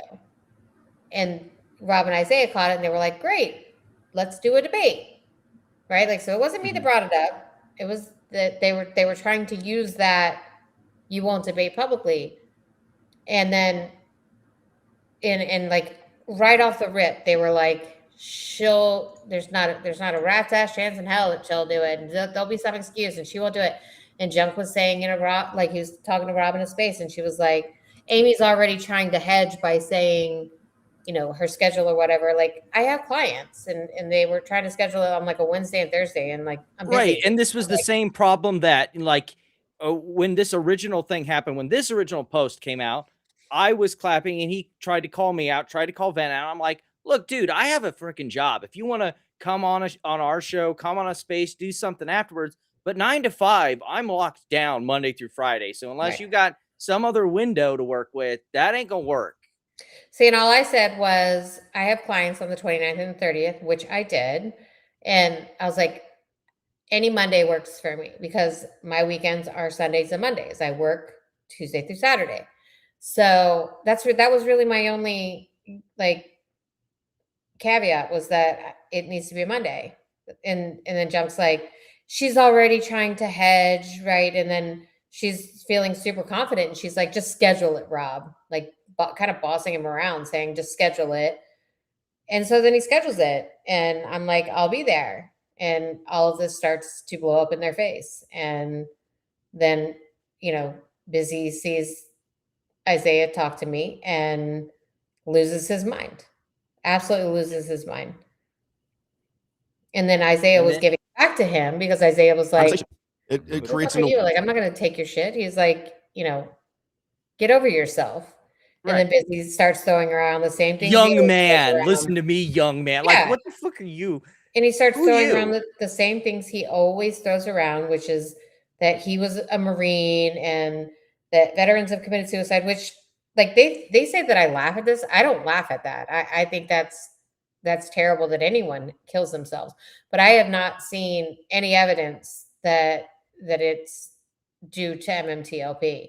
And like they think that they just say that and everybody cowers back and is like, well, I'm not going to say anything about that. Well, I will. I come from a military family. Like my dad was in the military. My uncle was in the military. My uncle was in Vietnam. My dad worked in a burn unit in the Navy. Like this is, it's real. Right. And so like, for you to just be saying that and using that as sort of a platform to get people's ears, like Robb and other veterans and Ann and other people, like, I don't have any respect for that. And I will call you out on that. And like, but I've never laughed at it. I don't think that's funny at all. I actually think it's disgusting that they do that. Right. And use like the military thing as a crutch. And you can get mad at me. Like anybody can get mad at me. Like I respect military members, but there is plenty of evidence that shows that Busy uses it as a crutch more than anything else. But yeah, so he starts with his normal shit. And Isaiah was like, yeah, I'm not reading all that. But, what did he say? I'm sorry that happened. Yeah, and then they talked about it on the live stream too. Debate creates because Rob shocked. It creates an that they're pulling out. Yeah, awareness of your issue. It creates more understanding of what is going on. And I pulled this up very quickly. Just went to Grok and I said, give me some famous quotes about debate, because MMTLP and some of the people that are running the organization of MMTLP, keeping everybody organized, it appears to me they don't want any part of the debate, which I thought they wanted. They were telling me, at least what I was seeing publicly on X, was that the other side wouldn't show up.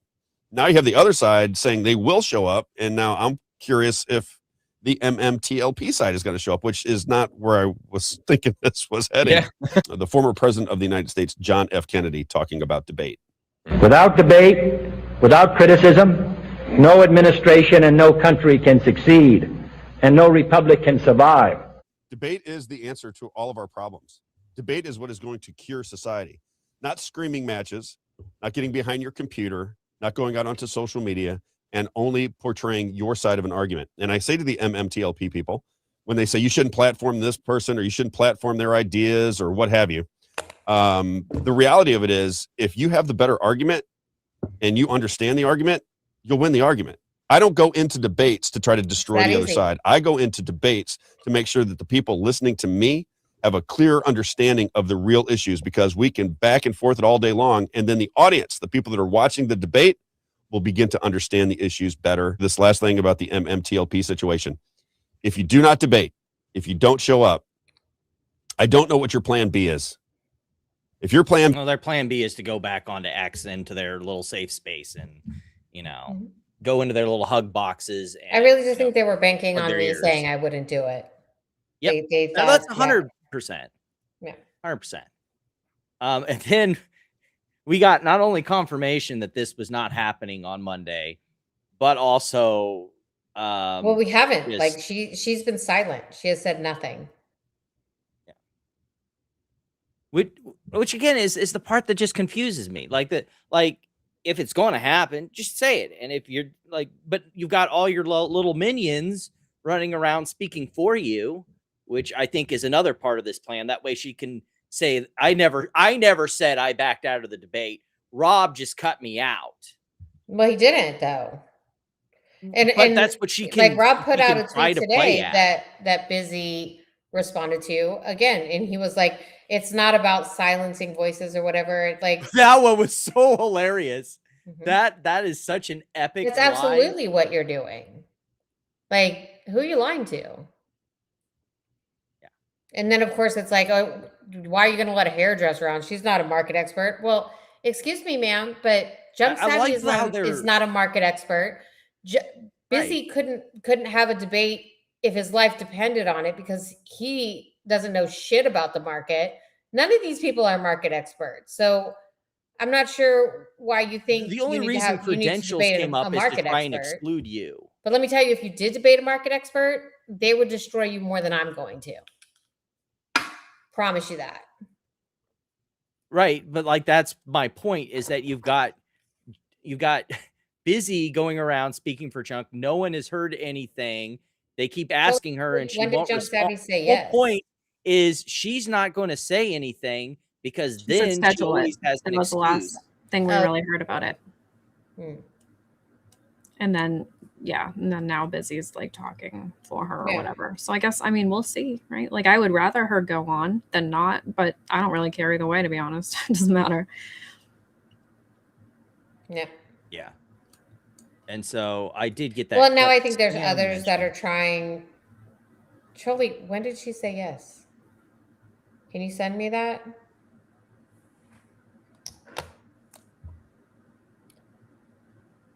I hope she did. I hope you're right. Like, I maybe reference to this, because this was the original. What is their argument to kind of try to humiliate you guys 3.5 years later for just trying to figure out? We're just trying to save the market. We're trying to protect people from shitcos. Short and distort. Yeah, they're part, in my opinion, they're part of the short and distort, the anatomy of a short attack. It's possible some of them work for the regulators themselves. I think it's extraordinarily possible. It would pay a lot more. Even if it is through a subsidiary or a hedge fund that they have a relationship, that they're working for some of the entities that very well are the entities that have been subpoenaed in bankruptcy. Gotcha. Yeah. Show of hands. Like, I'll start the poll on YouTube. Who has the worst conspiracy theories, Michael or JunkSavvy? Because this is some Michael level horse shit here of just shotgunning accusations that she has no evidence of, no basis for, just to like smear people. Yeah, and then that Zing guy comes on and he's like, will you agree to full disclosure about, all of this? And I was like, yep, absolutely. Right. And I'm like, both sides, because I have some questions for you guys. Yeah. We both need, if you want to do full disclosure, we're both going to agree to it. I don't work for Doug Sifu. I have never worked for Doug Sifu. I've never been paid a dime for posting on Twitter or for anything that I have ever said. I have said this for years. This is not new news. But Amy, we were subpoenaed by Bill Pulte. Obviously, there's connections. Doug Sifu is my friend. I spoke to him yesterday, and we messaged back and forth yesterday. Like, he's my friend. He remains my friend. He'll be my friend. He'll probably be watching the debate. Dipshits. If there is one. Right. Then, of course, we had this here. One thing that would change it, and I'm sorry to interrupt you there, is certain countries like Canada, they're This kind of fucking guy. and this is kind of the savior for them, right? They have the blanket of freedom of speech and Twitter, and they have that. It's there. And there's not many countries that still allow it. Now it still is in the US and Canada. I don't like how far they're going where they could show up at your door, for saying a specific comment about the government. And we know that's happening a lot in England. I'm not saying we that it goes to that length, but I will say people need to be held accountable for what they say. To what degree, I don't know, but they do need to be held accountable. I love how they believe they claim to believe in freedom of speech and all this stuff, but we totally should be able to run a online lynch mob to dox, harass, and try and destroy your personal life and your business prospects and stuff like that. And if you don't believe that's what these people believe, I've got a video on my YouTube channel. You can go find it, where Jack and his cronies talk about harassing me, Amy Platinum, and a whole host of other people, finding where we live, finding our families, finding where we work, making sure we don't have a job, making sure to ruin our ability to have a place to live, harassing our friends, harassing our family, and basically making it impossible to live in society. That is their goal. Well, if you keep going, he starts talking about how, basically like a small change to the law or tweak to the law or something, like talking about infringing on, this is a Canadian, by the way, talking about how we complaining about Canadian laws infringing on his right. Talking about how we should be losing our First Amendment right to free speech. This is what is happening right now. And I really feel with what's gone on, you put them in those countries in that scenario, they wouldn't be doing what they're doing. Right? So it's just a small tweak to the if we could put you in let him finish. Where you don't have freedom and personal liberties, then we could just do whatever we want to. They're just like at this point, they're wish casting their fantasies to be able to harass and act out their violent wishes on other people. No, he's just saying that they should be able to do whatever they want without any resistance or pushback, and that those who do push back on them should be arrested. Right? Like, is that what this is what this person is saying? This Canadian? Yeah. You can stay in Canada as far as I'm concerned. You can fuck right off. A rule in the law that could change it all. And trust me, all those people would be gone. They'd be scattering. What I'm talking about is if this is the MMTLP community basically saying they wish they had the power of the government to go out and crush their enemies. And trying, and like, Rob Carter is a free speech absolutist, by the way. And these people are talking about tweaking or changing the First Amendment. People who aren't even Americans to even be able to dictate such things. Yeah. It's just who are the people looking for transparency. Right. That's who these people are. Allegedly. Yeah, except they're not even transparent with their own community, right? Like people are like, they tried it with the nuke thing with the FOIA, right? They tried to keep that hidden. They got pressured into releasing that. Now this letter, right? Like Busy's telling, shareholders they're not entitled to see it. And like Anthony, because the letter doesn't exist. Like, the letter doesn't fucking exist. No, I think it exists. I think it exists, but the best part was when, their pushback was, well, you're using my story to get this letter, like, through to whoever, right? Like, you're saying 65,000 investors, and then you want me to go out and call my representative and tell them to get the letter signed. But I don't even know what the letter says. So, like, when my rep is like, what letter and what are you talking about? You're just like, I don't know. Busy Brands on Twitter told me that there's one. Right. It's silliness. It's just, it's like off the rails fucking insanity. Yeah, that's a great question, Sam. Is this the weaponization of government that they're always complaining about? Yeah. Right? Yeah. I mean, change the First Amendment so that the meanies on Twitter can't call me dumb. And this is why I use the term cult when talking about some of these meme stock groups, because 100%. they absolutely are a cult. They 100%. follow every step of the BITE model, where they try and control people's behaviors, control their access to information, control how they think, and control their emotions. And that's it wasn't even Junk that came out and said she wasn't going to debate. It was Busy. Basically saying, I'm going to tell Junk not to do this, right? And I don't know if it's because Junk's in the background saying, I don't want to do this, or if Busy's like just making an executive decision and, calling this whole thing off. Right. But this is 100% a cult. And if JunkSavvy doesn't show up to debate on Monday, I win. You just which is even more crazy because they're complaining about the platforming. You're literally backing out from being able to respond. That's right. Like this is an own goal, shooting yourself in the foot situation. If you really have the facts, how can you possibly lose? And the fact of the matter is they know they don't have the facts.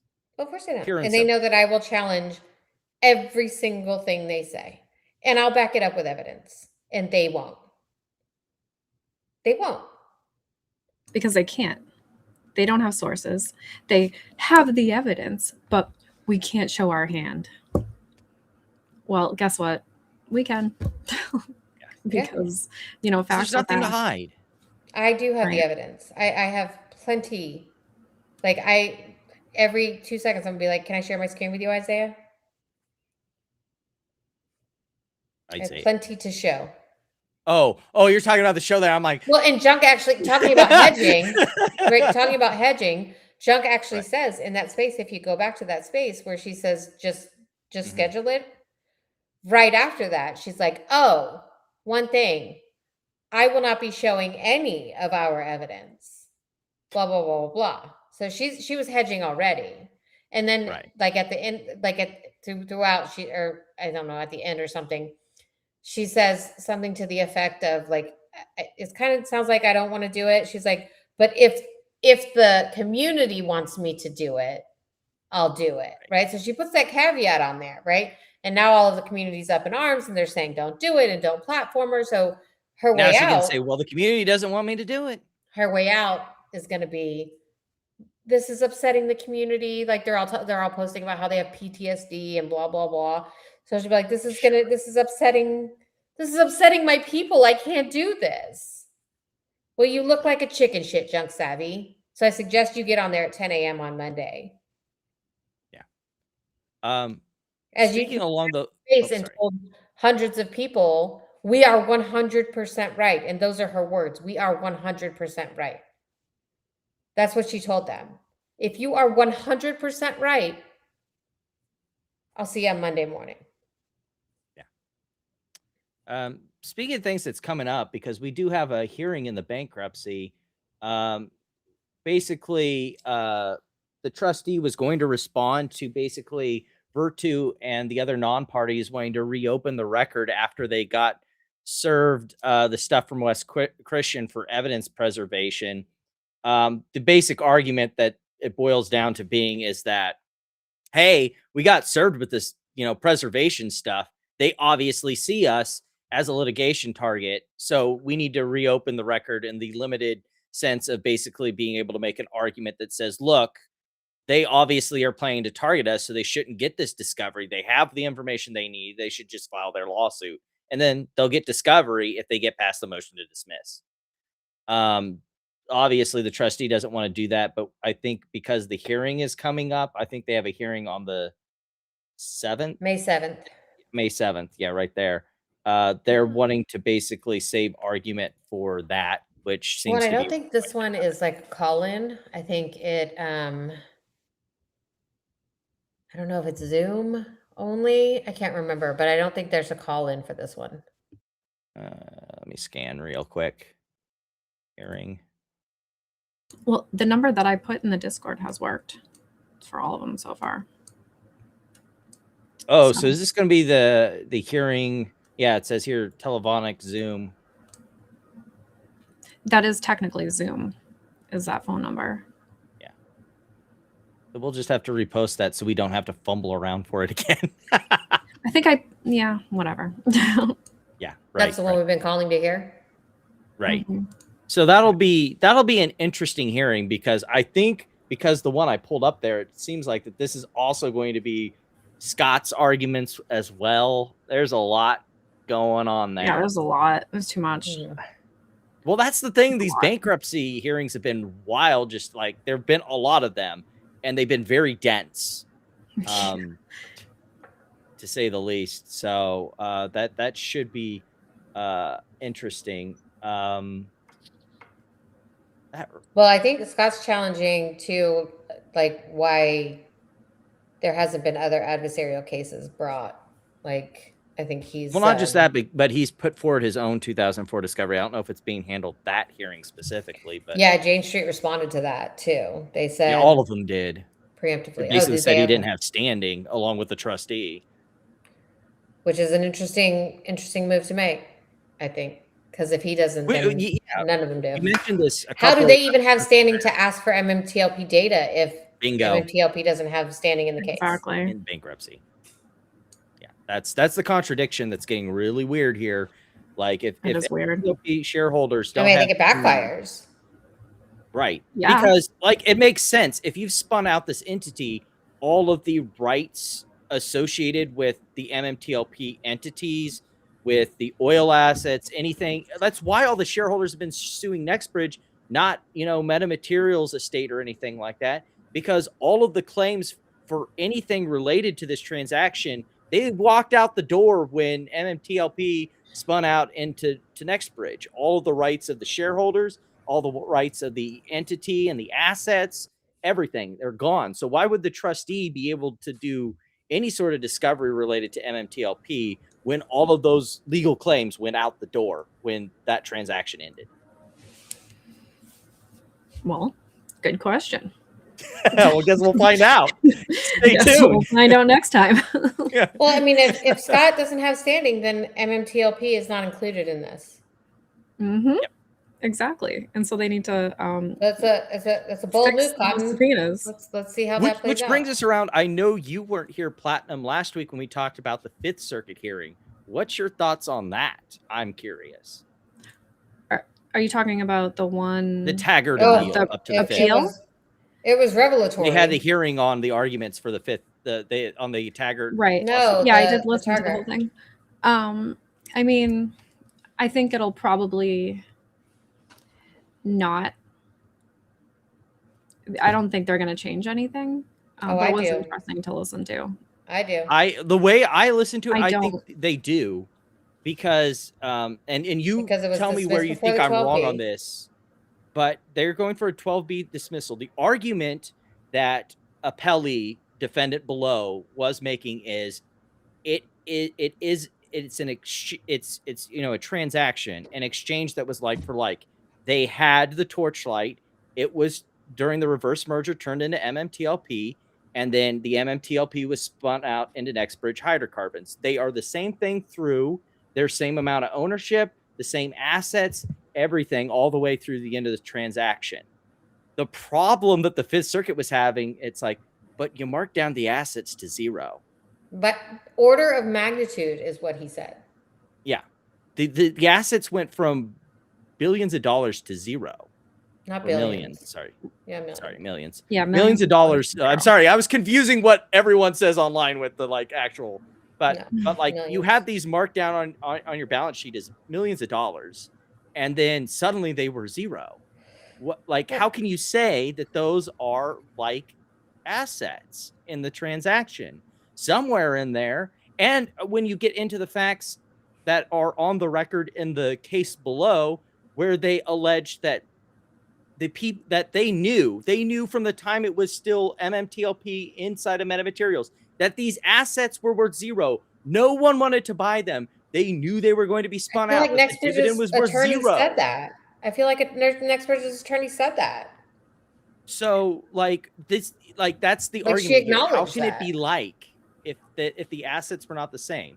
Where do you think I'm getting this wrong, Platinum? So that's true, right? But the reason that it got dismissed and like why, like there's no, okay, they're going to trace it back to the registration statement. So it's traced back to the NextBridge registration statement, and they're saying based on that, they didn't pay anything to get these shares, so there is no loss here. Like, the reason they have that is because of the deal. But it's just the NextBridge registration, they're not talking about like a Torchlight registration statement here. You know, and also I think that I think there's still a case where the Fifth Circuit could still say, and it depends again what they alleged in that complaint, that specific complaint, that there were people who just, you know, because MMTLP was freely trading, there could have been people who just bought the MMTLP and they would have standing because they did buy in. Standing where? What are we talking about now? Yeah, the argument was about what if they were purchasers. Right. Like that they were purchasers and that there was an asset that was and NextBridge because the big problem on the court for free. Right. Or they that was the big argument below. Right. So there was nothing they bought. You know, the percentage or whatever portion of the fucking no assets was the same, you know, from before till after. And it's all based on that registration statement because the plaintiff, like, that's what they talk about is the registration statement has like misleading information on it. It's all going back to that NextBridge registration. But I don't know if they made that claim. I don't know if Targar made that claim. What? No, they did. They did. Okay. Oh yeah, they're talking about that. Tells me more that it may go back to the Fifth Circuit. See, I don't think so because they didn't. I feel like they didn't argue enough that it didn't. That was my big problem. Is like the court seemed very concerned about this transaction, but I do have complaints for appellant's lawyer basically not putting on a great showing. Like, don't get me wrong, Ellie's lawyer had no clue what the frick they were doing. It was amazing how much equivocating and ers and ums and dead silence came from her. Whose lawyer? But appellant's lawyer just kind of like made a softball argument and then preserved the rest of his time. And then basically with that preserved time, didn't really do much with it. Like, it was, I would say, not the greatest. Well, he just threw it back to what was the case that he was citing? 75 something. Yeah. He just threw it back to that because I think he's basically saying that proves his case. Because he said like that he believes that they have enough to go for summary judgment if it goes back. Yeah. So I mean, he feels pretty confident. Yeah. I mean, I hope that it goes back. I'm just like, I feel like it's, I don't know, most likely not going to, but I obviously definitely hope that it does because, like, honestly, I don't know why anyone would be like, I saw people like, I think it opens Pandora's box if it does. And being like, oh, but like they were celebrating when it was dismissed because they don't realize that this is probably the only way that they're going to get paid for these shares. But I do think it opens Pandora's box just listening to NextBridge's attorney and like how they're going to argue this. I think that's interesting. Yeah. It's been interesting the whole time. It's a great, like, I was really sad when it was dismissed because I was like, oh, because it was, I mean, the lawyers are covered pretty much everything in pretty good detail about what the problems were.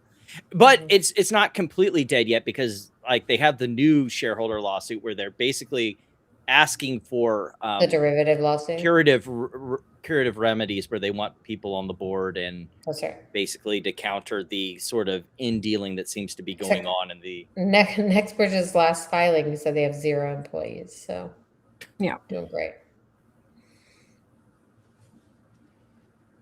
Yeah, but somehow they spend over $5 million. That's a good question, Patrick. Yeah, that is a good question. And who knows, right? The SEC is ongoing investigation.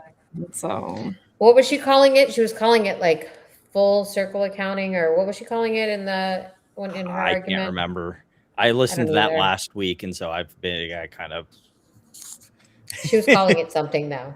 Full method accounting, or I can't remember. Something like that. We can ask Running with Bears, our in-house CPA, on that one. Yeah. from the worst. As we get ready for our transfer from MMTLP to our next subject matter, I have unbridled crazy for you. Oh God. No, he doesn't. He's a teacher from California. Well, he saw this FINRA broker check of someone with the same name and immediately assumed they must work at FINRA if they have a broker check account. Actually, no, that's not how broker check works, Michael. Any broker has to register with broker check, and clearly this person does not work at here's the actual one here. Registration history, places of employment. Do you see FINRA in here? I don't see FINRA here. Well, it's also in Minneapolis, and we know that the shooter's from California. So like, dude just pulled up like FINRA broker check, screen capped the Google search, and that was the end of his research. The guy who's the face of MMTLP for Ann Vandersteel, this is the level of research that he does, which is close to zero, if not approaching zero. Yeah. Also, what does he say? I don't know if the go back to that real quick. Go back to Michael's real quick. There haven't been any reliable source reports. No. I want to read his thing on it. Well, so I don't know if it was a type when Hindustan Times reported it. What a great source, Michael. great source choices. You're doing great, kid. Doing great. Keep up the good work. Speaking of keeping up the good work, he was an engineer and game dev as well. A lot of people at Virtu are engineers, and a lot of the shills are people who got like a basic programming certificate, just enough to run bots and other things like that. Dude, you don't need like any sort of certificate to like do that. You just ask ChatGPT or Google search. Like, I bots mean, are really Funky easy Soul to Brother, like, I think it should tell you enough that he didn't go to, I don't think he went to medical school in the US, and he couldn't get paired for his for his what's it called? I know I should know. Residency? Residency. Mm-hmm. Yeah, so it wasn't, he didn't go in the US. I think it was, I don't know, was it in like, it was somewhere, not in the US. It was Bermuda, I'm pretty sure. Okay. And nobody would pair with him. And that, like, I know people who have gone through that process, and like, it's not like you just get one, right? Like you get, I think it's like when you go to apply for a law and then you pick like your most wanted one. But yeah, he couldn't get a residency match. So we have yet another amended share offering as they continue to try and amend this. Is there anything new that you guys saw in this? Yes. Yeah, there's a couple new things. Lay it on me. Where do I need to go? Okay, so this is amendment number 7. Going from 5 to 6, they changed their use of proceeds from drilling to paying off debt and then drilling, right? Now from 6 to 7, they make it more specific what they're actually going to pay. So their first, they're going to pay off the money that they owe with interest. Then they're going to buy back the preferred shares. And then the rest still used for drilling if there's anything left. So that's already $10 million. Do you have a class of preferred shares now? Yes, they issued 33 million preferred shares to McCabe's son. Oh yeah, that's right. It has a guaranteed dividend. Has a guaranteed dividend starting to pay in August, right? August 20th. Right. And then so they want to buy back the shares so they don't have to pay that out. Right. And the loan, I think, to McCabe's son is like has 18% interest rate. Mm-hmm. The preferred is that 18% also? Because I know the preferred stock is 18%. No, it's the preferred stock. What did I say? That the loan has 18%. I meant preferred stock. Sorry. Yeah, it's the preferred stock. It's a long day. And I can't remember what the interest rate is for the cash anyways, but I wouldn't even be surprised if it was 18%. Like it's probably something. Like it's not a great deal to get from your kid. I'll tell you that. Well, Kid's like, I don't really trust you. Allegedly, We're going to hold go on. 18%. First of all, the Panther Bridge LLC is a LLC that his son, created or whatever. But according to them, has no economic interest in it. Okay, so that's what they say. Cool story, bro. Cool story. We trust in McCabe. Okay. This whole thing is a mess. All right. So where's the next? And they have another filing due May 15th, right? Right. So they put this out, right? But then they also have to file their Q by the 15th. So the numbers are going to be stale. So they're going to have to update it again with their quarterly numbers. Not only that, but they actually got a date wrong in here. So they have like outstanding note to McCabe that will, well, according to this, will be in default on March 31st, but that's already passed. So, I mean, one would assume that McCabe's probably going to extend the loan to himself, a little bit longer. So they probably should have put that in there. So we're going to see another amendment anyways for that. Plus, like if you actually scroll all the way down, this is something that like all the way down to brought up. Yeah, all the way down. All the way down to the bottom. The bottom. Yeah, to where like the exhibits are. Yeah, so if you go up, scroll up a little bit, and then right there, down. No, why did it do that? Down. Right there. See where it says placement agent agreement and then form of subscription agreement? These that don't have links yet. If you go down, you'll see that it says go down. It says to be filed by an amendment to this registration agreement on Form S1. So they're already saying that they're going to amend. There's going to be a 9th at the very least. Literally, yes. So right. We're not really close to these being effective or whatever yet. But time's a ticking, McCabe. August 20th. Right. Mm-hmm. Anything else that I need to cover on that?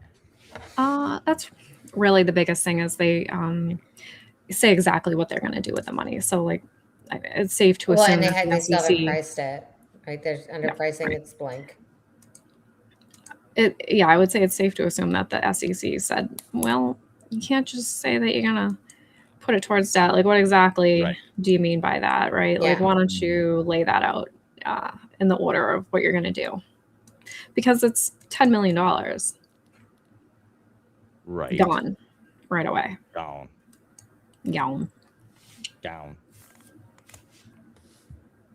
Okay.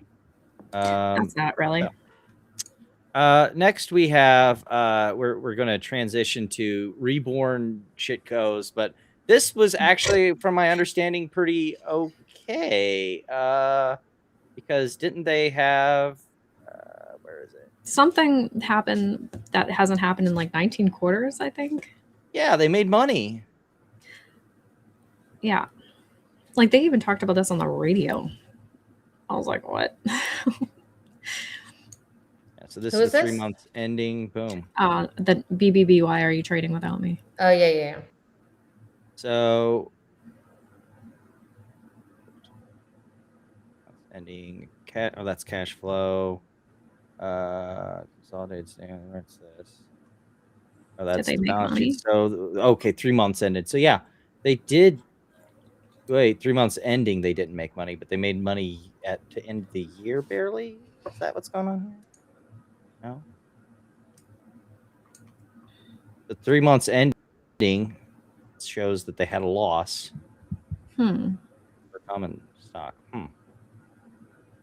Are we doing funky non-GAAP accounting? I hope not. I don't like funky non-GAAP accounting. Can we not do that, please? Because I could have sworn.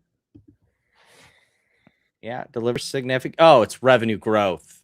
They had revenue growth for the first time, maybe in a while, maybe. Net loss, yeah, it was 60 million. So they said there was a loss. So it must have been that they had revenue growth. What was this here? Non-GAAP increase year over year from our.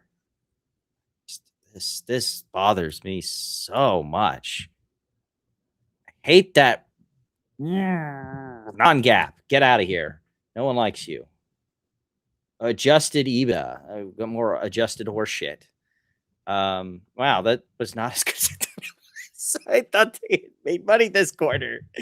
Yikes. Disappointment. Much disappointment. What's this here?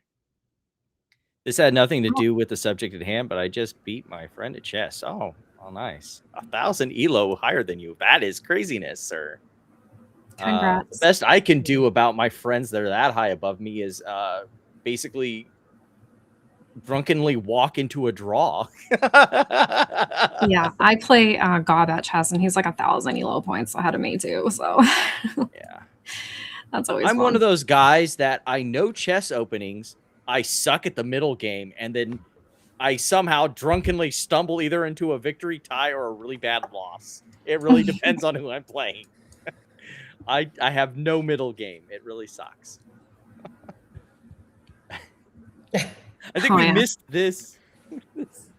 Stupid idiot.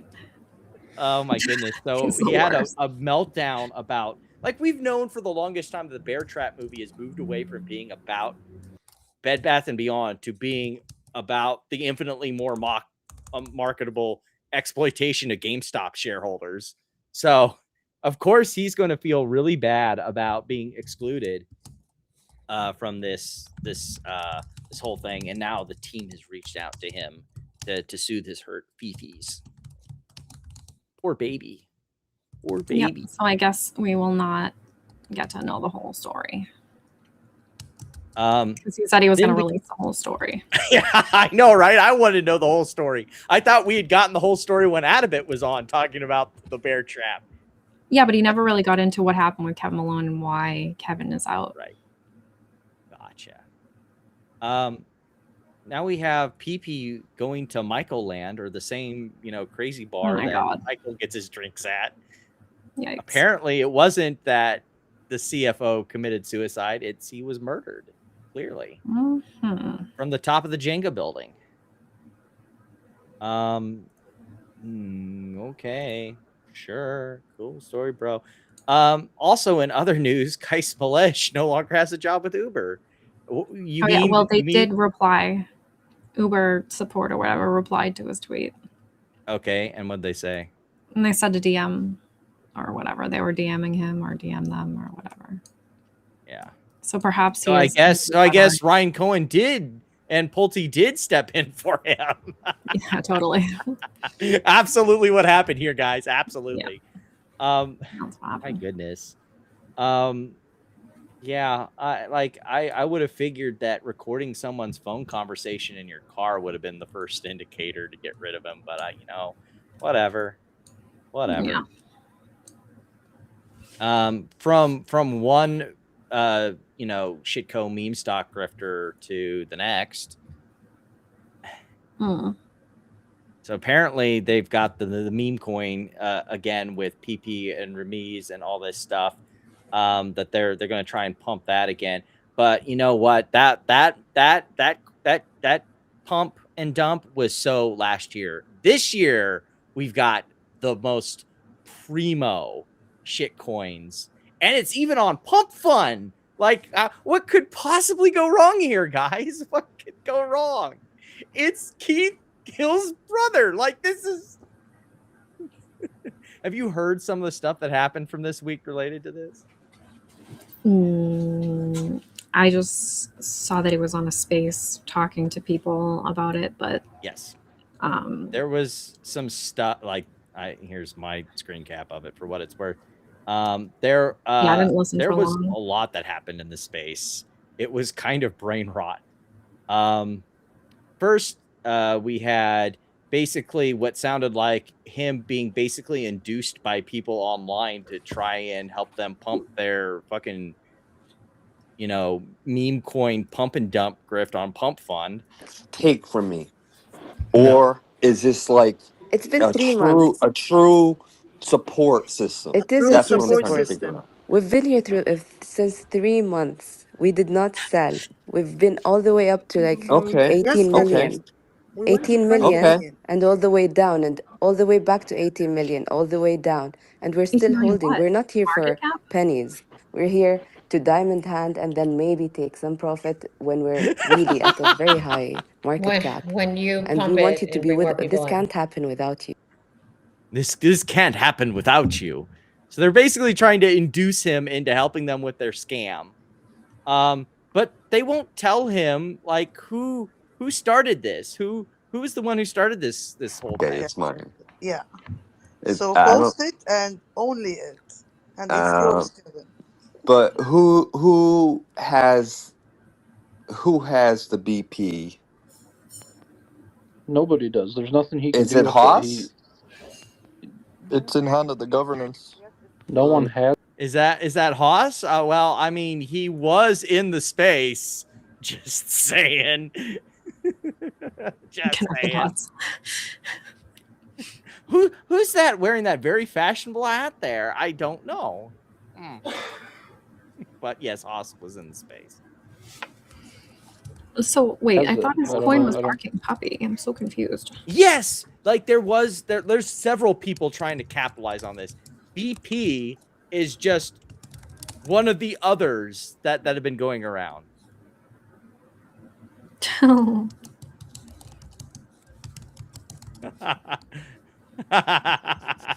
Sorry for spreading BP FUD. Yes. But Get if Oh you my don't. I God! truly Can think that you someone don't. talk real to me?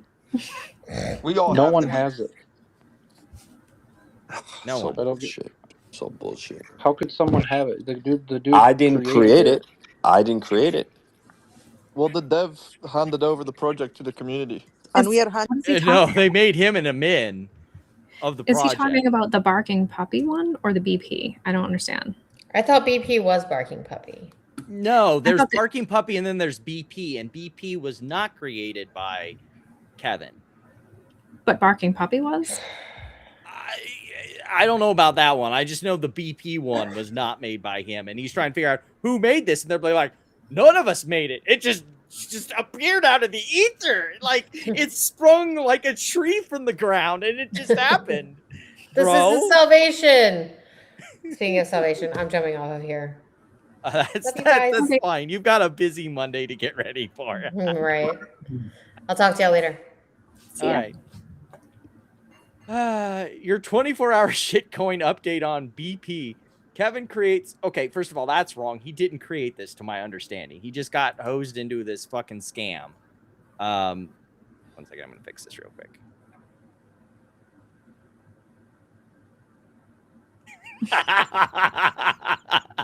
No, but thank you for that.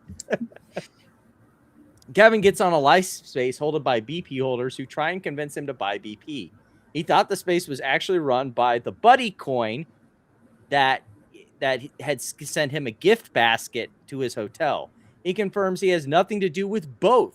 After 6 hours, BP Pumpkins manipulate Kevin into deleting the coin, and he created from his ex, thus rugging everyone he said he wouldn't rug. Oh, Jesus. What? So they basically convince him to make BP the primary. Oh, geez. All right. Sure. Cool. Whatever. See, that was a narrative I didn't even know. And then we got Reaper, who's basically found out that, yeah, these guys were basically shouldn't be too hard to bag the GME bag holders. Well, we're just going full mask off, aren't we? just all putting it all out there. we just Kevin hates GME holders too. It sounded like on his drunken rant that he had when he got taken away. Oh my God. Yeah. He was talking a ton of shit about Ryan Cohen and saying to buy AMC, not GME. Well, I mean, that's because I think part of that has to do with he wants to be like his bro and have his own thing, and AMC is the thing that he wants to do, which is a horrible idea, as we've discussed on this show multiple times. Mm-hmm. Yeah. But and then we got more along that lines. Better than 90% bag holding GME. Should have just the people running this coin obviously just they're trying to con people that are tied to the whole meme stock movement, but have utter contempt for them. Utter contempt. Yeah.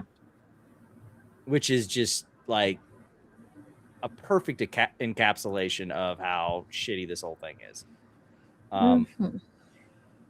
Yeah.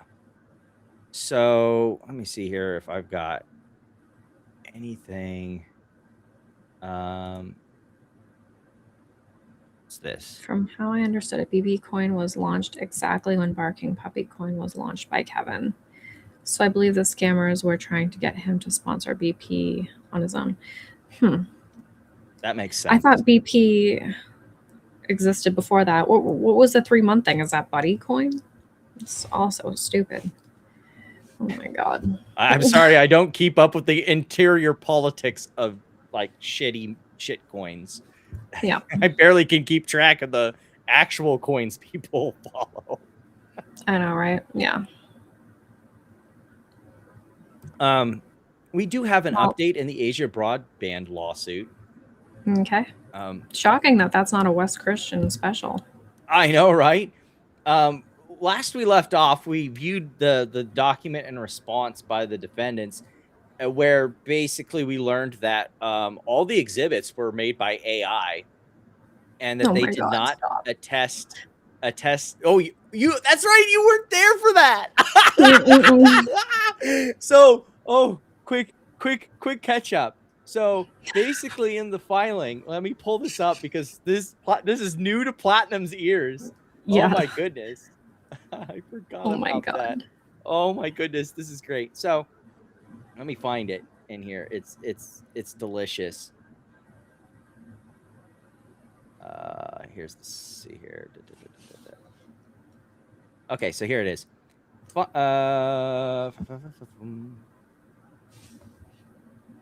Okay, here we are. On April 20th, 2026, defendants' counsel emailed plaintiffs' counsel to express concern that the exhibits were created by the use of generative AI. See Exhibit G. On April 21st, 2026, plaintiffs' counsel responded that while the underlying information was traceable to raw data, plaintiff used AI to create the exhibits. Plaintiffs' counsel did not represent that counsel had made any effort to review any part of the voluminous AI-generated exhibits.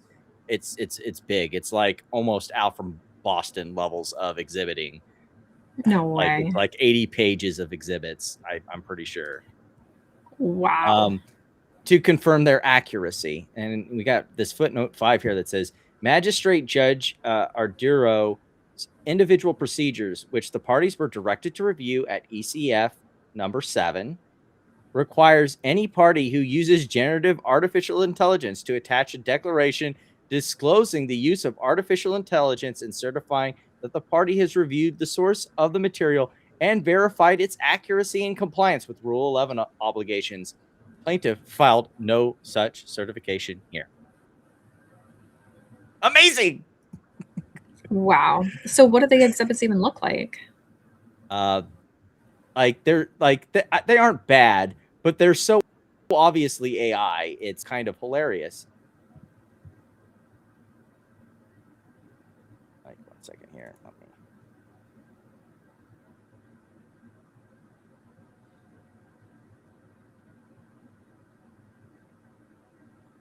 Like, this is so obviously Chat GPT, it isn't even funny. Like, with the breakdown and the whole line. I see. And then it's basically talking about this exhibit image. And so every exhibit basically has that header. Then it has a Chat GPT generated breakdown and then the actual exhibit. And then it goes on like this for, oh, I'm sorry. I undersold it. 169 pages. My bad. Wow. We learned I learned some information about it in the intervening time. So this is the lawyer on the case, Mark Stephen Applebaum. And Mr. Applebaum has had prior bar complaints that have seen him suspended from the practice of law twice in the state of California. A 1-month suspension back in 2020, and then a 3-month suspension back last year. Oh, last year. I have a feeling he's going to get another one, guys. Don't know why that could possibly Does it be. say why for the last one? I would have to pull up the exhibit, but the case here, I originally had it. And I don't know You what can't just do happened. the info thing. That doesn't do anything. Oh, there we go. Uh-huh. The State Bar launched online case docket to search for the case. Yeah, it just says go to the State Bar. Okay. Let me see if I can whatever. do a hot shot. Yeah, I kind of want to know though. I'm like, I just kind of want to know what happened. Imagine if it was for using AI. I don't think it was, but No, I don't think they would suspend anyone for that. Oh, but they would sanction the shit out of you for it. Like that. Like as soon as this came out, I posted to Blue Sky. Like how many times does lawyers behaving badly need to make episodes about lawyers getting in trouble for AI before you guys learn? And they liked unlimited. Post. Yeah. There is no number. There is no number. Okay, so I've got. Here we go. State suspended, actual probation. Where is notice of assignment, stipulation of facts? What's this? Stipulation of facts. Let's see what's in this. Come on, load up, please. There we go. Oh, I gotta download the document. 1 sec here. Make this happen, Captain. Gimme.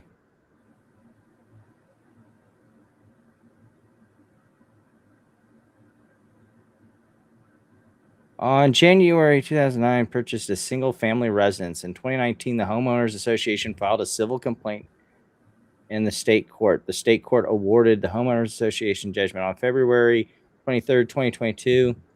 Respondent on behalf of Khan, his client, filed for a civil complaint against Khan's Homeowners Association on March 1st. Executed the sale. On January 24th, 2023, respondent.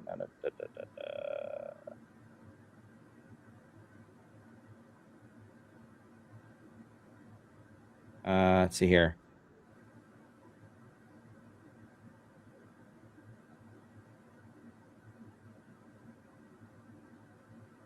Oh my.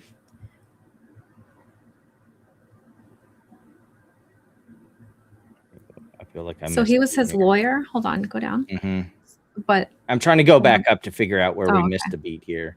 Filed an application matter requesting an order to expunge the liens. Respondent filed a motion to be relieved as Can's counsel in the matter to the motion. Yep. Without his Respondent consent. filed an opposition, and Jacob motion for attorney's fees, and responded to in part without the information of consent of Can. No, informed consent. Oh, without the informed consent of Can, demanded that the court's record impotence risk, and Can refused to expunge his list. I don't even know what that is. I'm sorry, I don't know all the legal Latin there is. Let's go find that. I don't even know how to pronounce it. Suit pending. Then in September, look at the respondent filed a reply to Can's affidavit. In the reply, respondent stated in part and without the informed consent of Can that on March 4th, 2022, Can was charged with multiple felonies and misdemeanors for firing a shotgun at 2 local real estate investors. His felony charges also include false imprisonment, and he faces decades of prison time if he is convicted. Can has filed his affidavit for one reason. He is looking for someone to blame for his conduct that resulted in Can being arrested on March 4th, 2023 by the Lincoln Police Department and having to post $200,000 bond and refusing to expunge his notice of lease pendants contrary to the advice of respondent. Oh my, this sounds very messy. October 12th, 2023, granted 22 DM JQ's motion for attorney's fees in the amount of $13,400. Court also ordered, among other things, that respondent be relieved as counsel for Can in this in the Can matter on October. Okay, so basically, by stating without Can's informed consent in the motion to be relieved with counsel that Can was being interviewed by a psychologist in a criminal case, determined that respondent had filed. Okay, so basically he got sanctioned for presenting in a court document attorney-client privilege material. Awesome. Yeah, crazy. Awesome. Oh my. All right. Well done. Well, he seems trustworthy. Not the brightest bulb in the back. So did you hear about some of the aftermath of the Avis squeeze stuff that happened there? What do you mean aftermath? You mean the hedge fund selling and then having to saying that Basically, they're going to play short swing profits? Yeah. Mm-hmm. Yep, I was following. I took part in the whole fun bonanza, and I bought some shares at like $400 and sold them at like $600 something, and then I just happened to buy a put like 2 days before they announced they were going to release earnings early, right before it tanked. So that was great. And then that's really it. And then apparently they were selling that. Or right around that time too, which is like kind of, I don't know, it doesn't really make any sense to me because they still hold like over 3 million shares or whatever. Why would they sell those like 79,000 shares if they knew that they had to give back the money? I don't know, just no idea. Weird. Maybe indeed. The accounting of it was because also they're like matching shares from different funds, it seems like, right. So whatever. Put it all together. Yeah. We've got just a few more aisle cleanups and then we'll get to stupid tweet of the week.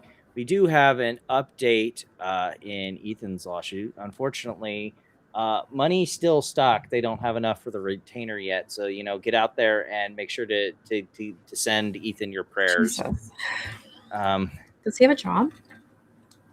That's a great question. He said last we knew that he was a full-time activist, which is a really nice way of saying what the hell does that mean? In my opinion. Super unemployed?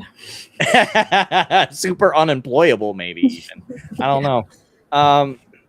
He does have an updated that I'm going to find time on an extra. Oh, this is something that he actually can do is request the books and records. That's something. Yes, that which is why he's retaining that law firm to basically. What? You don't even need a law firm to do that. You can do that on your own.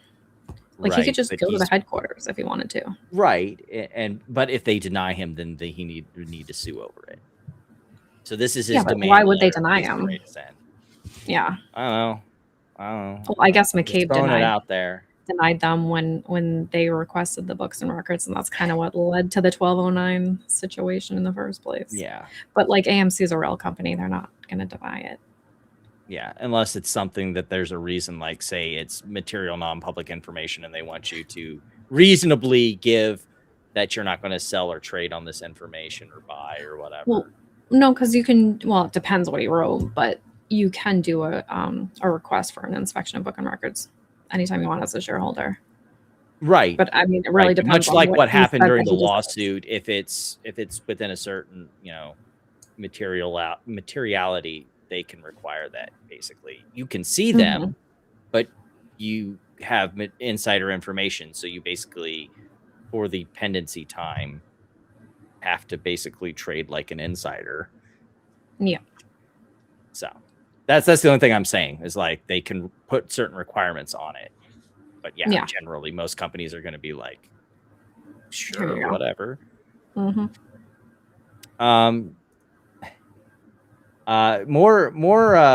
More interesting information out of QNTM. I responded. They probably want to sell more shares or something. Like, right. I responded to this that if you're the company that you're invested in is basically putting out the word that they plan on buying more advertising for their shares, not the company or their products they're selling, their shares. You are the product. You are the product. They have zero revenue. They don't sell anything. Yeah, I wish I had more on Ethan, but like things right now are moving pretty slowly. And good, because the last time they were moving quickly for him, there were a lot of shouty phone calls, which are also on my YouTube channel. They were very loud. Yeah. See you in federal court. Melissa. I'll be right there. Just a quick update on AZRH. We have Megan Tyler, one of the people that basically got hustled by Josh Cohen and has not paid. Megan, I work in the oil and gas industry. I want to tell you something that's kind of harming our industry pretty badly right now, is oil field theft. So in the news lately, we've seen a lot of people stealing oil, selling it. They're being arrested. But you know what's not being arrested? That's guys that don't pay their bills in the oil field. It's called theft of services, and it's a big deal, and it's happening a lot. These guys that own small oil companies, they run up these bills and just walk away. They don't pay service companies like the company I work for. We've already paid our employees.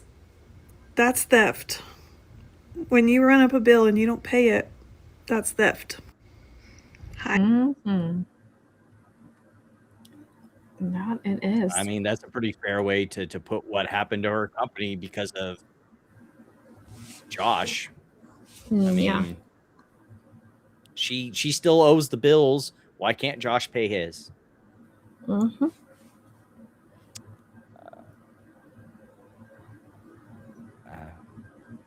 Yeah, but they only have a 24% stake in Unbuzz. So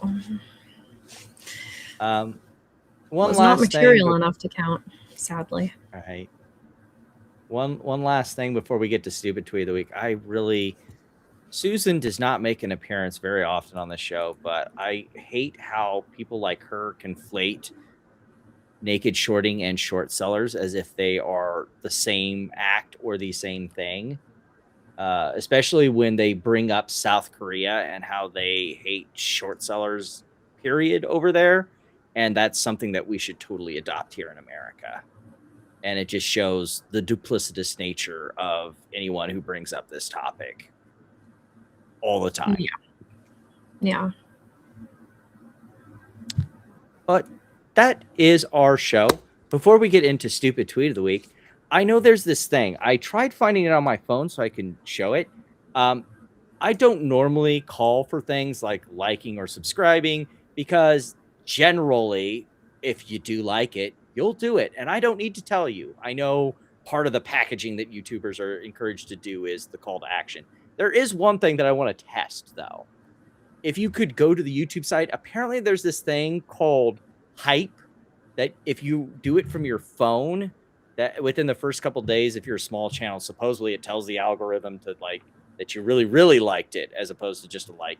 You know, one of those things YouTube does to fix things that they broke by adding more shit to fix the stuff they broke. So, yeah, if you could try that, because I just want to see if it actually does anything, mostly. So if you can go to your phone side, go to this live stream, I think you can do it within like the first 7 days or however long they give you, and just hype. I want to see if this actually does anything or if it's just yet another stupid YouTube gimmick. And we'll all contribute to this experiment together. I have my stupid tweet of the week. Do you? Oh, no, but hold on, let me go look. Okay. I'll get. We'll briefly do this thing where I will get the poll ready, and then we will be ready to go.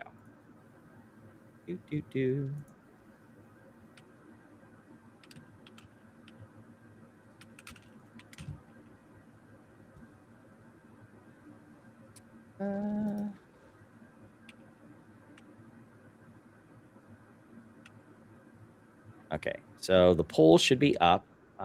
I will start with mine, since I'm ready to go. So this was posted below someone's channel, I think, if I remember correctly. Let me double check here 1 second. It was posted about, I guess, under one of Dan's videos. It says, Saw a meltdowner named Stonks about 5 years ago. Was talking about underage girls and Weeble chat rooms. Yeah, sure. Cool story, bro. And then was cross-posting theories on Meltdown. He was called out, and I was banned from Meltdown. Wait, pronoun confusion there. Can you clarify your story? Well, he changed his name to probably Pandoracam.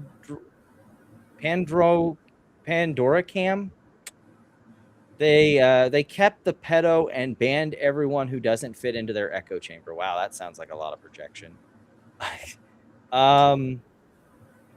Yeah, whatever. Sure. Cool story, bro. Okay, nice hold fairy on. tales that you're creating there. Hey, where's Amy? Amy called it a night early, but if you want to rewind back in the stream, there is a lot of Amy. And talking about what's going to go down Monday too. So you should totally, if you want to see Amy, I think it's the other 2/3 of the show. Okay, I found one. All right. So we have the old CEO of Torchlight talking about the Nextbridge S1 7th Amendment. He's saying, can someone do a comparison to the last one? I'm hearing that there was only one extremely minor change. However, the clock is reset for another 21 days, which will put this past May 15th, Q1 financials deadline. Therefore, the numbers will be stale. The circus continues. Hopefully I am wrong. Starting to look like obstruction, like literally blaming the SEC. Obstruction. Like they're just enforcing the rules. Like if you can't play by the rules, then that sounds like a you problem. Just gonna put that out there. Yeah, but like how funny is that the ex-CEO is like the guy with on Twitter who's being charged by the SEC for his manipulation. He can't be bothered to read it. He can't be bothered to read. Yeah. And he's one of the big shareholders, isn't he still, even for how much he sold out? Oh, yeah, maybe, probably. All righty. So while people are voting on that, remember that if you're on the YouTube side, there is a poll. But if you're everywhere else, X, Rumble, Twitch, voice vote in the chat who you think won. Anything interesting that you have to close us out with, Platinum? Any stonks that you want to talk about other than GameStop that we spent the first 30 minutes talking about? Or anything else going on? It's almost at $1,200. The what? SanDisk, SNDK. Oh, the hard drive company. My RAM stocks, yeah. So SanDisk almost at $1,200, which is actually insane. I was really mad, speaking of that, because back, I think it was last year, Western Digital had this huge dump because its financials were looking really bad, like its earnings had taken a dump. And I thought, this is just a hard drive company. They're going to be fine. They're one of the big institutional hard drive companies, both SSDs and hard disk spinning media.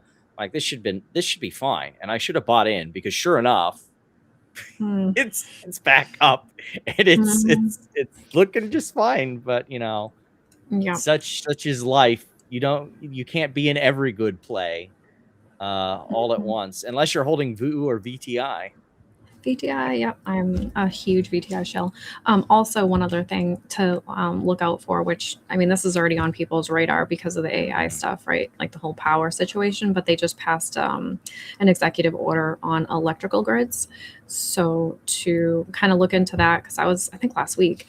So I got a couple shares in like an ETF called Grid, GRID, which seems to have like a whole bunch of electrical grid stuff in it.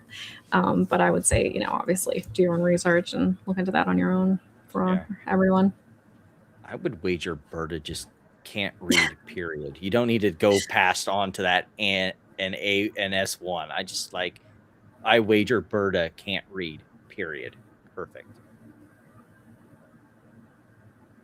Anyway. So, do we have our normal rubbing my axe Twitch tiebreaker in case we need it?